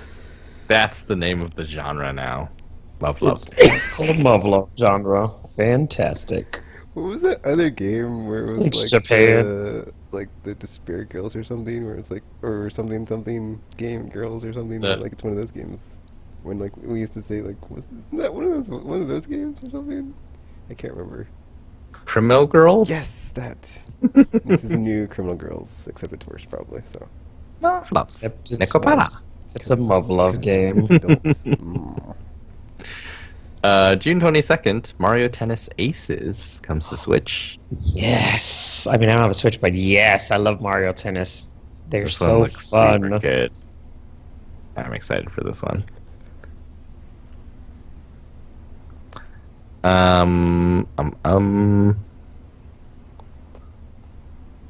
Let's see. Still June 22nd. New Gundam Breaker for PS4 and PC. I don't know what Gundam Breaker is, so there's Like, that. like, has there ever been a good Gundam game? I mean, there was like the Battle Assault 2D fighters on PS1, but that was like a long time ago. So. Oh wow, those were really cool. Yeah. I feel like the only type of Gundam game I would play is if it's like some type of like turn-based strategy type deal or something. Yeah, I think there was like On, like, one big of those pretty thingy. back There's in- those in Japan. New Gundam Breaker will offer an exhilarating experience to players. Uh-huh. Thanks, Gundam Breaker description. your word for them. Nah. But yeah, like I Hilarious. said, unless it's like a kind of like strategy game with Gundam, I probably wouldn't play, because that's what I want from like a Zoids game. But then I think the only one they ever had was like on an Xbox, and I was like, oh, gross. And then it didn't happen. So Gundam Breaker, so I've seen it, and it seems like it would be a free-to-play game, actually. Well, that's not helping. Even though, like, it's 3D and everything, but, like, the reward system feels like free-to-play style, so... June 26th, Rainbow Skies comes out on PS3, PS4, and Vita. I don't know what this is. oh, that's the sequel to Rainbow Moon. Oh, okay. That cool turn-based strategy RPG game thingy that was on that console. It was actually free with actually Plus. 'Cause I have it, I think. I think it was free, yeah. it wasn't free. Wait, Rainbow Moon wasn't? I don't think so. Hmm. I think there was like discounts on, it, but it was never free. Alright then. I don't know. I have so many games. I don't know what I have. That's why I should play them. See? It all works together. It all works together.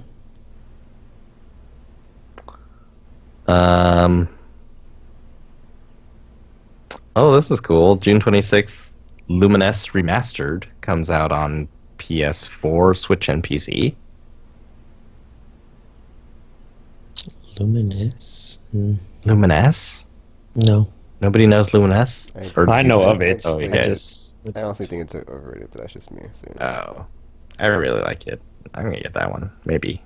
don't do it. It's a trap. This game is called Slime Song Super Slime Edition for PS4, coming out June 26th. Oh, I wonder if it involves slime. Where's your Dragon Quest Slime game? Song Super Slime Edition is the ultimate version of Slime Song. What the what? That's not, ugh, whatever. This game go F itself. Harsh words. Moving on.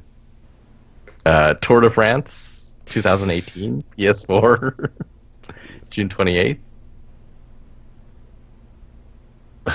I think we have our reaction there. Wait, you said it's what? PS4. That's Tour de what's the name? Force. Oh, no. Tour de France 2018. No. You guys know how I feel about. I'm assuming, what is that, a sports game? That. Those.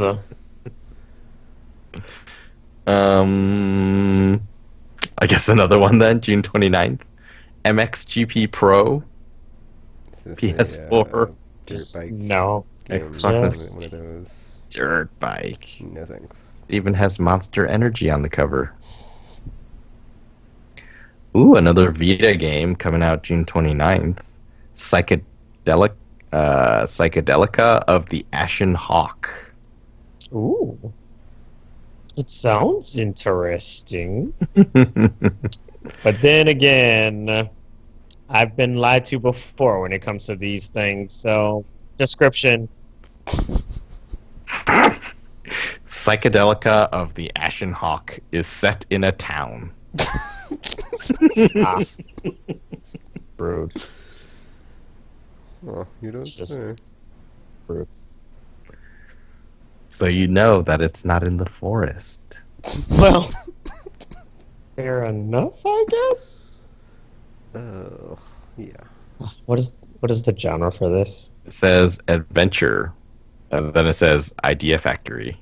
No, no, no, no, no. All right, and then the final one with the date is The Crew 2 for PS4, Xbox One, and PC, June 29th. That sounds familiar. It's the Ubisoft Crew racing 2. game. Or your racing franchise. This time there's Uh, planes. And, And boats. And it does the whole Inception world thing or something weird where it like folds it where you switch thingies mid whatever. Whatever. Yes. I liked The Crew. There's too much game to play there, though.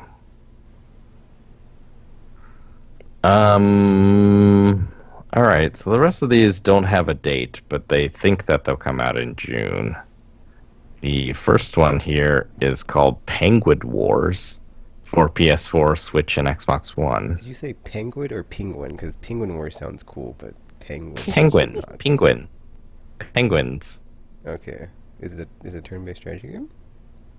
No. Oh. It says action. I don't know. Maybe we'll see. Description. I mean, I really like penguins, so you know, I might just on a whim get this one. The classic rule of using 10 balls to throw at. What? What in the actual Is it crap?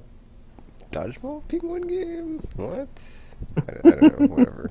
I don't know. I guess this is a sequel, or perhaps a long-running franchise. Because why wouldn't it be? Yeah, of Because why course. wouldn't it be? There's a game called RE Legend? PS4, PC, Switch? I don't know what that is. A cooperative monster-raising RPG featuring farming, fishing, crafting. You had me at monster raising. Oh wait, but it's on the Switch. I don't have a Switch yet. It's also PS4 and PC. Yes, but I'm talking about the Switch. All right, then. What's the name of that game? I think it's Ari? RE Legend. RE Legend. Oh. Like, it looks like Reply Legend, And or maybe Re-Legend, it's with been a it's a long Wait, time. why colon would you- in the Well, middle. why would you say RE? That like you were I saying don't a know. word. Just very confusing, job to go. Reply Legend. It's been a long time since very- there's a monster raising game on the PlayStation console. Tell me about it, except for, Digimon's still a thing. But that aside, yes. Yes, I enjoy monster raising games, so Jade Cocoon, Monster Rancher. What happened? I miss What happened? Monster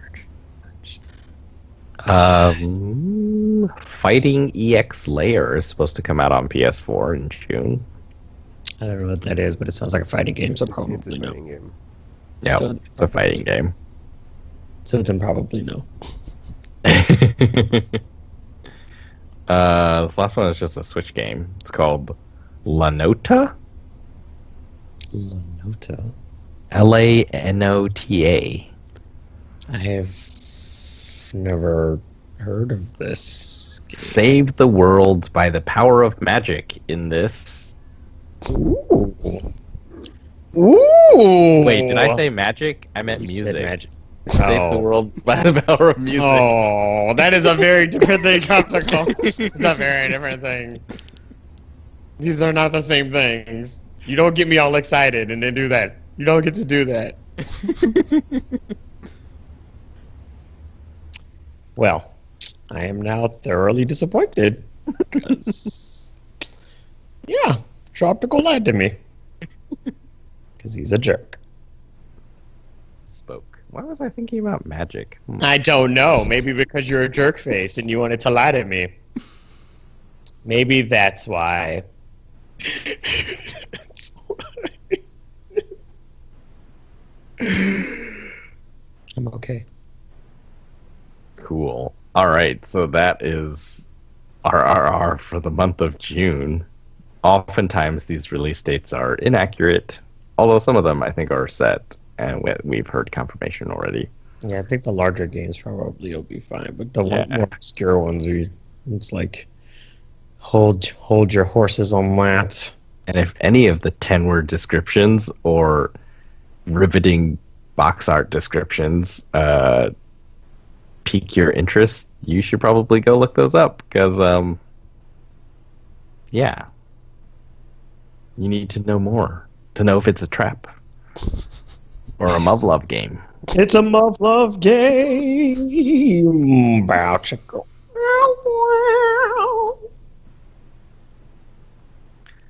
Okay, on to the news. There was a bunch of like pre-E3 press things that happened. For one thing, there was the E3 like Game Critic Awards or whatever, which is that like preview. Is that preview E3 week where, like, that's where people went and saw Days Gone and stuff like that. So, a lot of press has seen games that perhaps they are not allowed to talk about yet. So, but there were some public ones. Oh, actually, first, a correction. When we were talking about Sony's E3 2 weeks ago, I said it was 4 games, and one of those games was Days Gone. That was wrong. It's not Days Gone. It's actually Death Stranding. Oh, that changes things because no one cares about Days Gone. Like, but super exciting. So now it's Spider-Man, Death Stranding, Last of Us 2, and Ghost of Tsushima? yes, that one. So that's pretty exciting, man. I actually like this lineup. Yeah. Because the previous one, I was like, we might want to get off of that Days Gone horse, because you keep trying to push that in our face, because nobody nope at the side of nope. But it's fine. It's fine.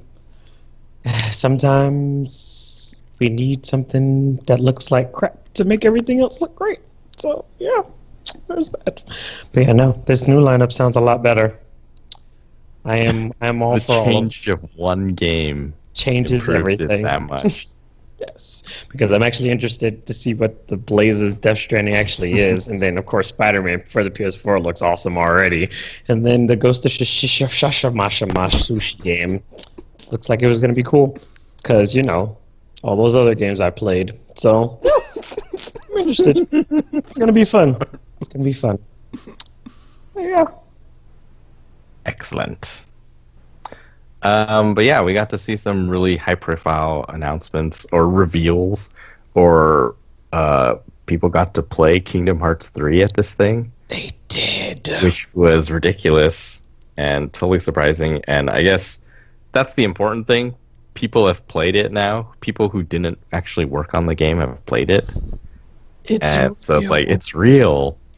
You can look at the video and you just know it just looks really crazy, amazing. And then they're going to reveal the release date in June, which probably means E3. Yes. So that's very exciting. Another game that got shown off, announced, or I guess, no, so this one was announced. So it was announced already, and then they showed it for the first time. It was Call of Duty Black Ops 4. They did an event. And we're not, like, huge Call of Duty Battlefield people anymore, so I guess there's, like, very detailed things for people who care about those games. If you don't care that much about them, know that Call of Duty Black Ops 4 comes out October 12th. There is no single player campaign. Instead, the narrative will somehow be communicated through the competitive multiplayer. Or The co-op Black Ops X? multiplayer. There is some sort of co-op multiplayer that does not involve zombies, and then there are 3 multiplayer co-op things that do have to do with zombies, but it's like a new cast versus the old zombie games or zombie modes. And then they announced Blackout, which is their battle royale mode, and then really didn't talk too much about it. From what I gather, it's going to be a really big map. That doesn't seem surprising, but I guess what they're saying is, so they're saying, oh, Blackout will be, battle royale in the way that only Black Ops can do it. And you would think, well, usually that's like bragging that your team is really amazing at making games, and Call of Duty games feel better than other shooters, and so it's going to be like that. But actually, what they meant was it will contain elements from all of the other Black Ops games. So there may be a part of the map that is inspired by some single-player campaign level from before or something. It is weird. Hang on. Mm-hmm.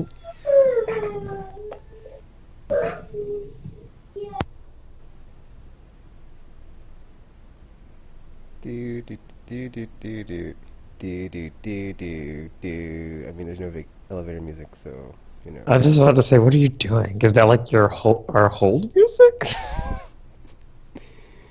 Aimless Babble Z, yeah. Something words.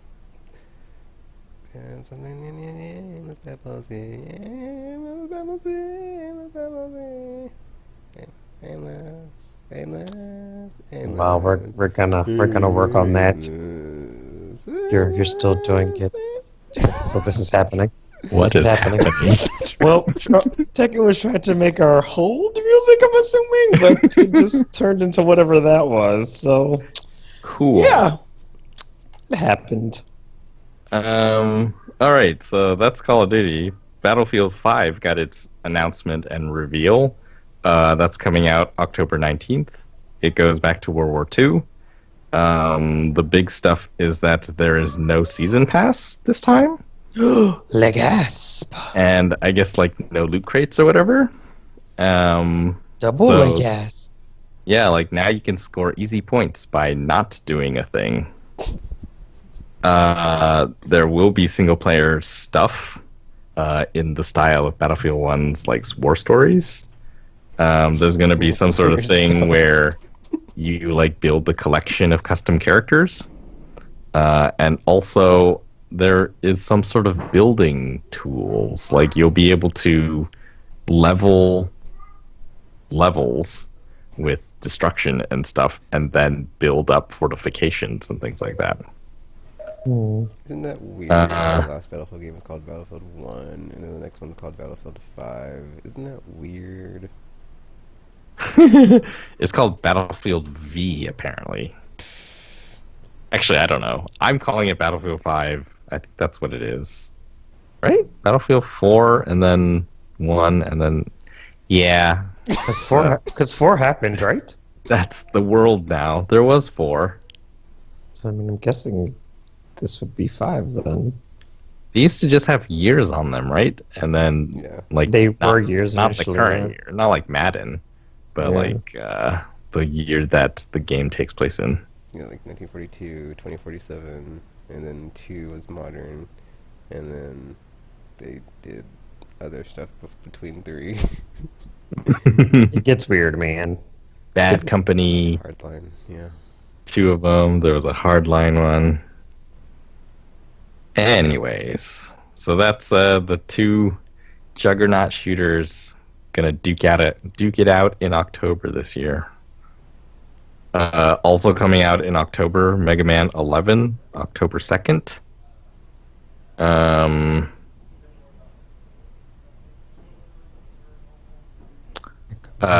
The Wolf Among Us Season 2 was delayed till 2019. No, but we'll never know if it was a glamour or not. Now we'll never know. I think we'll never know regardless. Listen, you have to have faith. That's how they want to leave it. No. Oh, so do you know how you know when your game has surpassed the original? It's when the original sues you for copying theirs. PUBG Corp is suing Epic Games in South Korea for copyright infringement. They say that Fortnite Battle Royale copies their user interface and weapon design. Good luck with that. I think this is going to be really hard. It's like, weapon design is kind of like... I mean... Aren't they all the same? It's like, I mean, Basically. technically, it's like, if that's the case, there should be a lot of lawsuits happening right now. Yeah, it's like, I did not invent a revolver. I just have one in my game. It's like, original gun maker should be suing everyone. I don't know how this is going to work. It's very strange. But yeah, like, I think that now that they've actually, before they said we were considering further action, and now that they've actually done it, one, they probably think that, okay, yeah, there is something here. Like, they definitely stole this from us. And the other thing is that Fortnite is definitely making an impact on PUBG. Otherwise, what would be the point of even doing this? Why are they suing them in Korea? I thought Epic was in North Carolina. I don't know. Maybe because, PUBG Corp is in Korea. Whatever. But perhaps the copyright protection or whatever is different over there.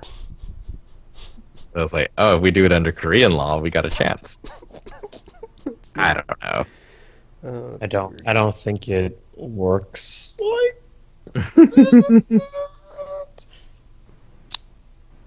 Wait, what game engine does PUBG use? Unreal Engine. I was just like, wait a minute. Wait a minute. It's like, they're suing us and they're using our engine. Nah, bruh, nah. It's really funny because there's like, someone drew a chart. And it's like, oh, okay, so there's Fortnite, which was inspired by Minecraft, and DayZ made a Battle Royale mode, Fortnite Battle Royale, which was inspired by PUBG, which was inspired by H1Z1 Battle Royale, which is now just called H1Z1, which was an offshoot, or the Battle Royale mode of H1Z1, which is now called Just Survive, which was inspired by DayZ, which was originally a mod for Arma 2 and Arma 3. And another side of it, like PUBG, was originally inspired by PlayerUnknown's Battle Royale, which was a mod of Arma 2 and Arma 3. Yeah, it's like a board full of crazy. A board full of crazy. It's hard to say where this will go, but yeah. Fortnite really is the biggest thing in the world now. Yeah, it was really weird. I was watching this mini documentary on YouTube where it said that, like, in Minecraft there was like a mod or something for that type of mode, but it didn't blow up until like Fortnite and PUBG, which is like years ago. So I was like, that was very interesting. But I guess it makes sense because like Minecraft's not really like a violent shooty game. So yeah, hey, to me this is all. It's kind of insane to me. Like, and I don't know if this is true. I feel like PUBG is all luck. Like, the design of that game, what makes it interesting was all luck. Like, the main innovation of that game is the safe zone circle. Like, I think it starts off with the idea of, what if we got 100 players in a deathmatch game? But then you have the problems like, well, won't they just run around or camp forever? And then, so to prevent that, they came up with the safe zone circle. And because of the safe zone circle, like, that makes all other things in Battle Royale possible. Wait, the safe zone circle is what, that the arena shrinks or something as you Yeah, basically. Oh. Like a thing that makes people go somewhere. In DayZ, like there was a thing that makes people go somewhere, and it was basically like Hunger Games, where like, oh, there will be supplies at this location. You want to go there, but then oftentimes it was like, I'm not going to risk it, and I'm not going to go there. And if that's how they had done, Battlegrounds, then it wouldn't have solved the problem of, well, what if someone camps forever? Like you'll never be able to find them. The map is so big. And so, yeah, the safe circle is I think that's the main innovation. And then just all the tension and everything that's fun about PUBG, happens because of that thing. Ooh. And I feel like that's, kind of by accident. And then, once you have that, you can tweak it and make it better and stuff like that. But, once you have the safe zone circle idea, then it's like, that's it. You've made the game.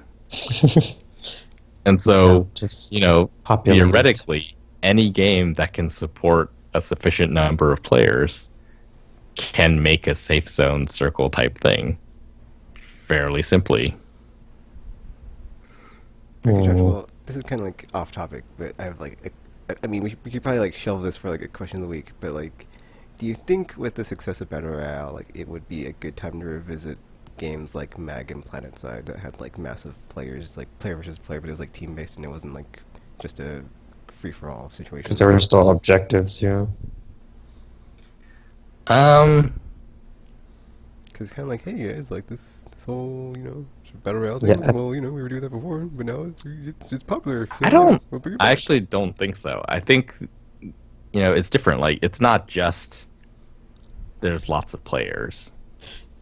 What was really fun about Mag was when it was all working, all the systems were working. So people were communicating with their platoons, and then platoon leaders were communicating with their squad leaders, and then chain of command stuff was all working, and then everyone was semi-coordinated. But then oftentimes it wouldn't be like that. And so, with Battle Royale games, you don't need any of that. Even if you're in a squad of 4, you don't really need your teammates that much. The really good players don't need... It's still like Call of Duty style. Individual skill is more important. I mean... I feel like games like Mag might have been... They were ambitious for the time that they were released, kind of thing. I mean, if they were revisited, there probably would be a lot of tweaks made to make them work probably how intended. So, I mean, it would probably be possible, but I mean, I really would like actually Mag. be willing to do it. I really like Mag, so I think any time is a good time to revisit it. Especially, how I feel that PS4 is basically what PS3 is, the refined version of PS3. If you made Mag now for PS4, it would be, I think, pretty amazing, but not because of Battle Royale games. Yeah, it would be because they have the ability to do what they probably wanted to do in the first place. Yeah, because they're even still doing all the stuff with the vehicles in that game too, where it's you could drop in, and then there's APCs and stuff. So yeah, they should do it. Do it. It would be really cool. Because I remember playing the beta for Mag, and I was like, oh, this is actually kind of fun. But then I was like, I don't know if I'm... But then I was like, I don't know if I'm going to be able to play this, because it's I don't know if... it's always going to be enough people. It's is everybody going to be oh, it's 256 people all the time? But, yeah, surprisingly, more often than not, you could get those giant games going. Really, you only need, 300-some people. If you were unlucky, sometimes you would be within that 40 people. I was about to say the ones that are outside. Yeah, you really don't need that gigantic a player base to get games going. To get them going quickly, you do. By the end they introduced lots of different things if you choose random mode, because there were modes that took smaller numbers of people. And if you chose that, then you could they would give you like XP boosts or whatever. So they could use XP boosts to drive the player population to different modes. It's pretty worked pretty well. Sometimes the waits were long, but off most of the time you got to play that night. There was a story this week where in the Overwatch League, there's a team, the Shanghai Dragons, all Chinese players from China. They have not won a single game in the season. And their coach went on Twitter or whatever and was like, we trained so hard. Basically, like, we go in at 10:30 a day, and then we leave at 10:30 at night. And sometimes we extend it to 12 midnight. And we train 6 days a week. And he was saying it as a point of like pride and like we're working really hard. But most people were like, wait, your players are training 72 hours a week? Like, that's why you're not winning. They're all, dying of exhaustion. I can't imagine, like, do you think you would actually get better if you were playing? There's 80 hours. A point where like it is diminishing returns of like too much dude. Like that's not. You guys need to helping. take a break. Yeah. Like I can't. I mean, I find it hard to imagine at all. Although I've noticed like with Paragon, I did get better after all that playtime. But I wasn't playing. Was I playing? No, there's no way I was playing 80 hours a week. It just feels like, what are you doing in all of that time? It seems ridiculous. And,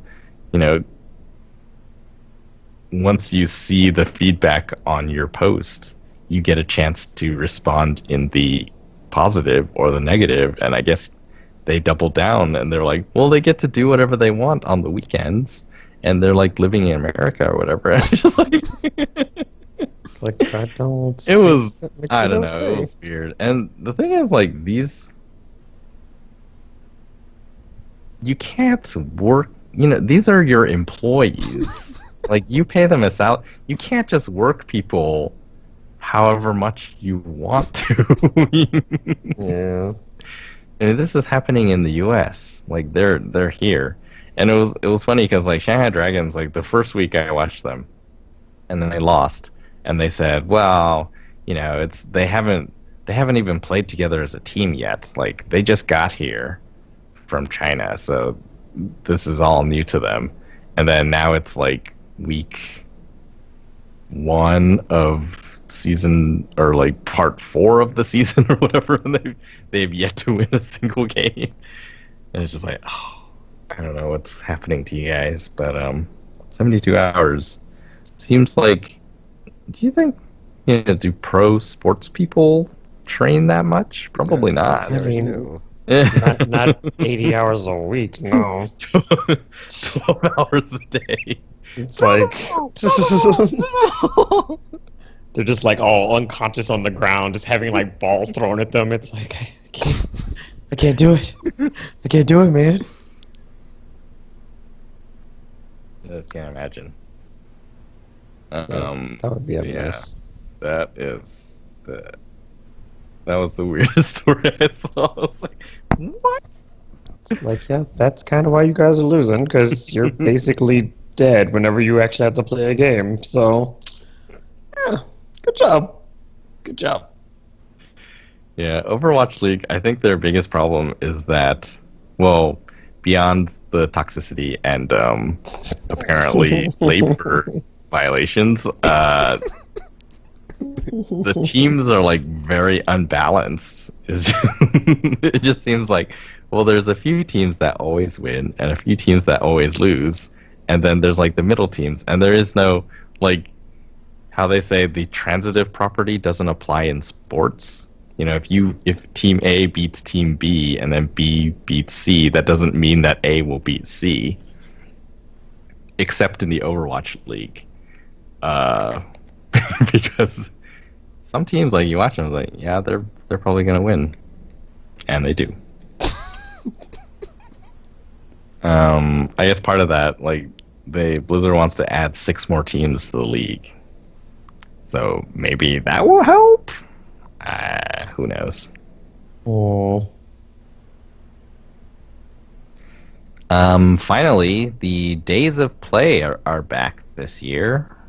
PlayStation's yearly, like, discount thingy that they do around E3 time. Usually it's like cheaper controllers and stuff like that. This year, from June 8th to the 18th, there will be cheaper controllers, $40 controllers. Move Pack will be down to $80 instead of $100. The Pro will be $50 off, just the regular Black Pro systems. VR bundles will be down by $50, I think. So the cheapest one will be $200 again. And then they're releasing like a special blue limited edition PS4. They are. Did you already pre-order it? Oh. I'm not judging you. It's fine. I can barely manage having 4 of them. When has that stopped you before? When has that stopped you before? Many times. There have been lots of PS4s that I didn't get. There was a white one. There was a Monster Hunter one. I guess, but at the same time, you have 4 PS4s, so I just want to point out, it didn't stop you that much. Because at this point, you have more PS4s than people in your house, so... Wow. That's awesome. For me. I guess so there'll be games on sale as well. There's probably going to be a big online sale. Some of these will also be physical copies will be on sale. So like Horizon, Gran Turismo Sport, Shadow of the Colossus, those are all going to be $20. The Inpatient and Farpoint will both be $15. God of War will be down $10 to $50. And also there'll be $10 off of 12 months of PlayStation Plus. I feel like that's why they raised the price to $60, so that every once in a while they could say $50. It's exactly. A It's like, but that's what it initially was. No, it wasn't. No, it wasn't. Shut up. You see those $10 off, and you're like, oh, buy. That's true. I think that happens like every year. There'll be people who extend their subscriptions during the $50 sale. Yeah, they probably have years and years of PlayStation Plus on it's their true. account now. They're like 70 years stocked up. It's fine. I'll never need PlayStation Plus again. Yeah, I mean, I usually try to buy when it's like on sale. Like, so usually like around Black Friday when they do have the random ones that are like $40 or $30 or something like that. It's like, yep, I'm going to jump on that. Just in case.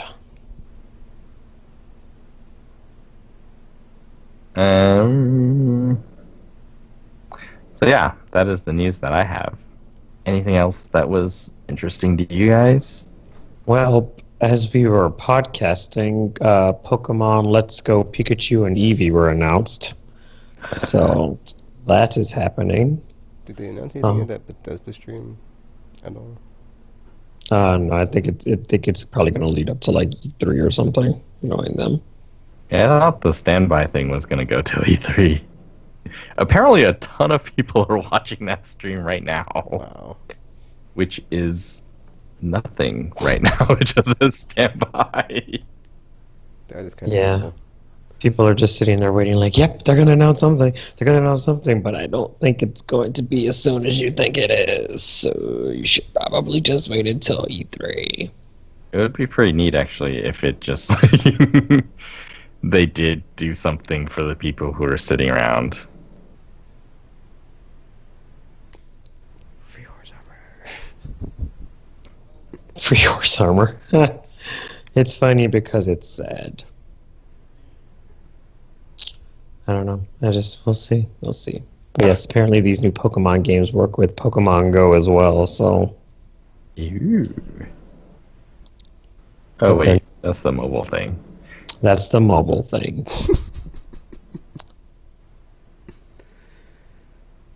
There's probably something I was can't like think of anything. into it and then not. It's true. Because I like started doing it and I was like, it's too much work. And then I stopped using it. So I don't know if there are people still using it, but I mean, like I said, apparently There are. this new game, like you can like transfer stuff back and forth between to like give gifts and stuff, but it doesn't look like it's a traditional Pokemon game though. It's kind of like not a traditional Pokemon game, you know.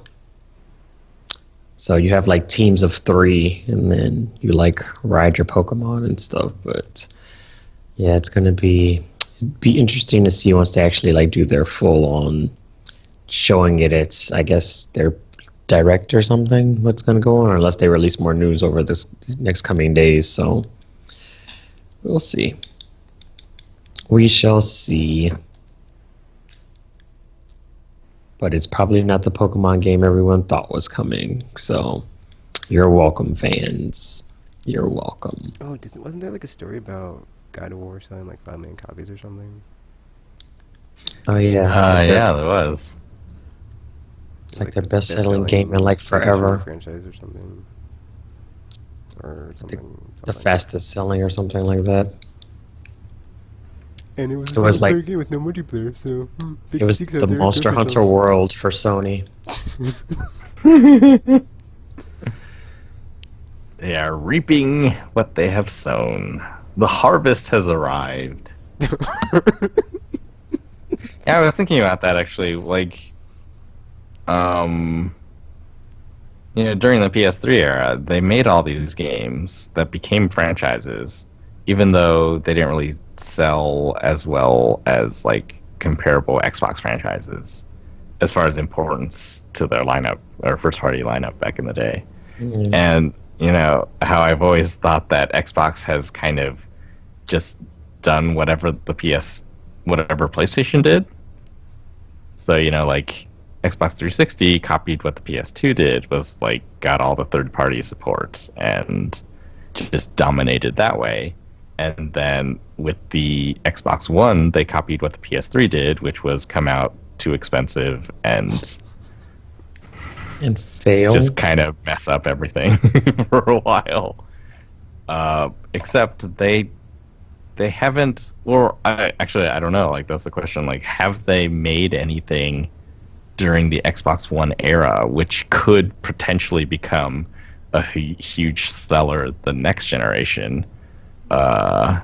If they are so fortunate as to be on top again. Yeah, they had Scalebound. Oh wait, I don't think so. And yeah, I couldn't really think of any. It was like Sea of Thieves is like, is that doing? I mean, sales numbers don't matter in this case, but it's like, do people love Sea of Thieves? And I was like, I haven't really they don't. It was kind of heard like anything about it. a No Man's Sky situation with Sea of Oh, Thieves. yeah. Where people were And then, very like- underwhelmed, and then the expansion kind of made it, oh, okay, this is playable, but still not like setting the world on fire kind of situation. It was like State of Decay 2 did that. I heard some people think it's fun, but it's like super buggy. It's just, yeah, I don't think. Killer Instinct maybe. Mm, I guess they still have Gears of War and Halo. But they, those are like the old guard. That's like God of War, which was on PS2. Well, So, That's a good like, point. it didn't- They have nothing from this generation that's like a new IP that's like they can just keep iterating on. Yeah. And, like they don't have Like- like The Last of Us or Uncharted like Sony did. So no, they don't. That's my answer. Really? So there's nothing? Nope. Tropical. They're not. That's why I don't I'm own an Xbox One. sure. For sure, there's something. Well, yeah, that's what I was. Keep on. can't- Keep on trying, I guys. can't- Keep on trying. I can't think of any. Keep on. But surely there's something. There must Remember be. Connect? Yeah. Maybe that was their great white hope, and it just I mean, it's fizzled out. supposed to be. So it has to be first party because you know, you never know how long the other stuff will stay. Yeah. Hmm. Let's see. Top 25 Xbox One game. I mean, that's the only way you can do it at this point. To like, Oh, Cuphead? But that's not first party, is it? That's Although not, they yeah. published it, didn't Isn't they? it on PC? Oh yeah, it is on Just like PC. Ori and the Blind Forest, which you can't count because it's on PC. So yeah, there you go. Also, that whole like Xbox Anywhere thing kind of ruins it because it's like, would you rather play it on Xbox or PC? There you go. the Xbox, obviously. I'm kidding. I'm kidding. Obviously, you play it on the PC if you can. Because everyone loves their Xbox. He said sarcastically. I mean, they have all their old games that they brought back from like, you know, Xbox Duke era, backwards compatibility, blah blah blah. Because you know you'd rather play that than some like, you know, new hotness. Just except you wouldn't. But hey, I guess, like, well, Titanfall could have, but then they were so far behind that. Oh, wait, no, Titanfall's not first party. Duh. It is not, because it's shown up on other things. Alright, so. Wow. It should They not did be this not- hard to find something. They did not follow the model.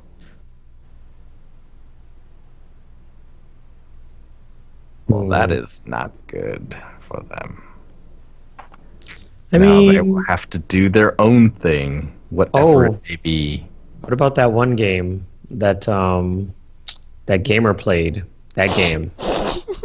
RPG. More specific. It was like the one about the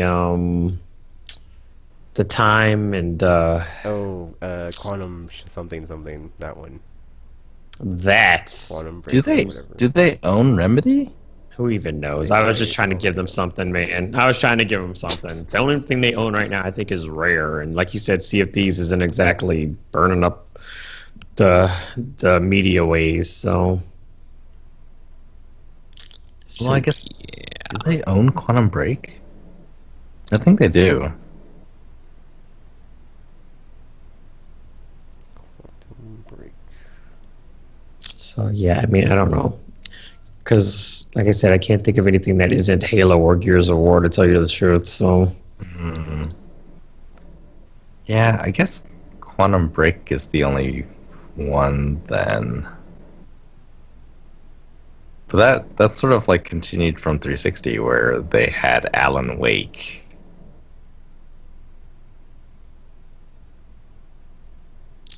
well, I mean, Huh. I don't know. Well, I don't know the Tropical. I don't know. E3 is next pretty soon, so maybe there'll be something. I don't think they're owned by Microsoft actually.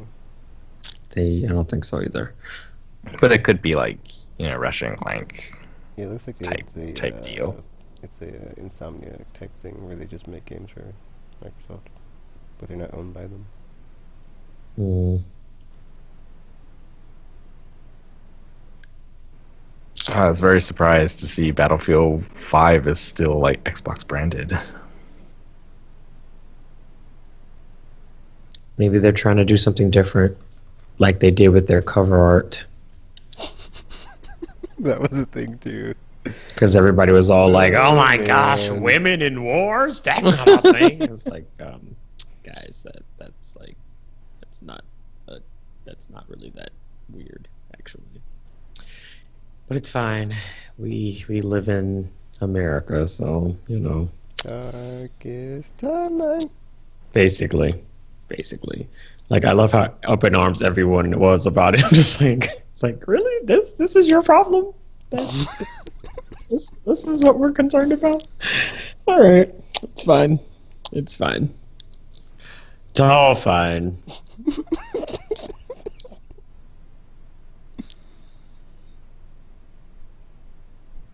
So, yeah, I'm very disappointed in the gamer world sometimes. but what can you do? What can you do?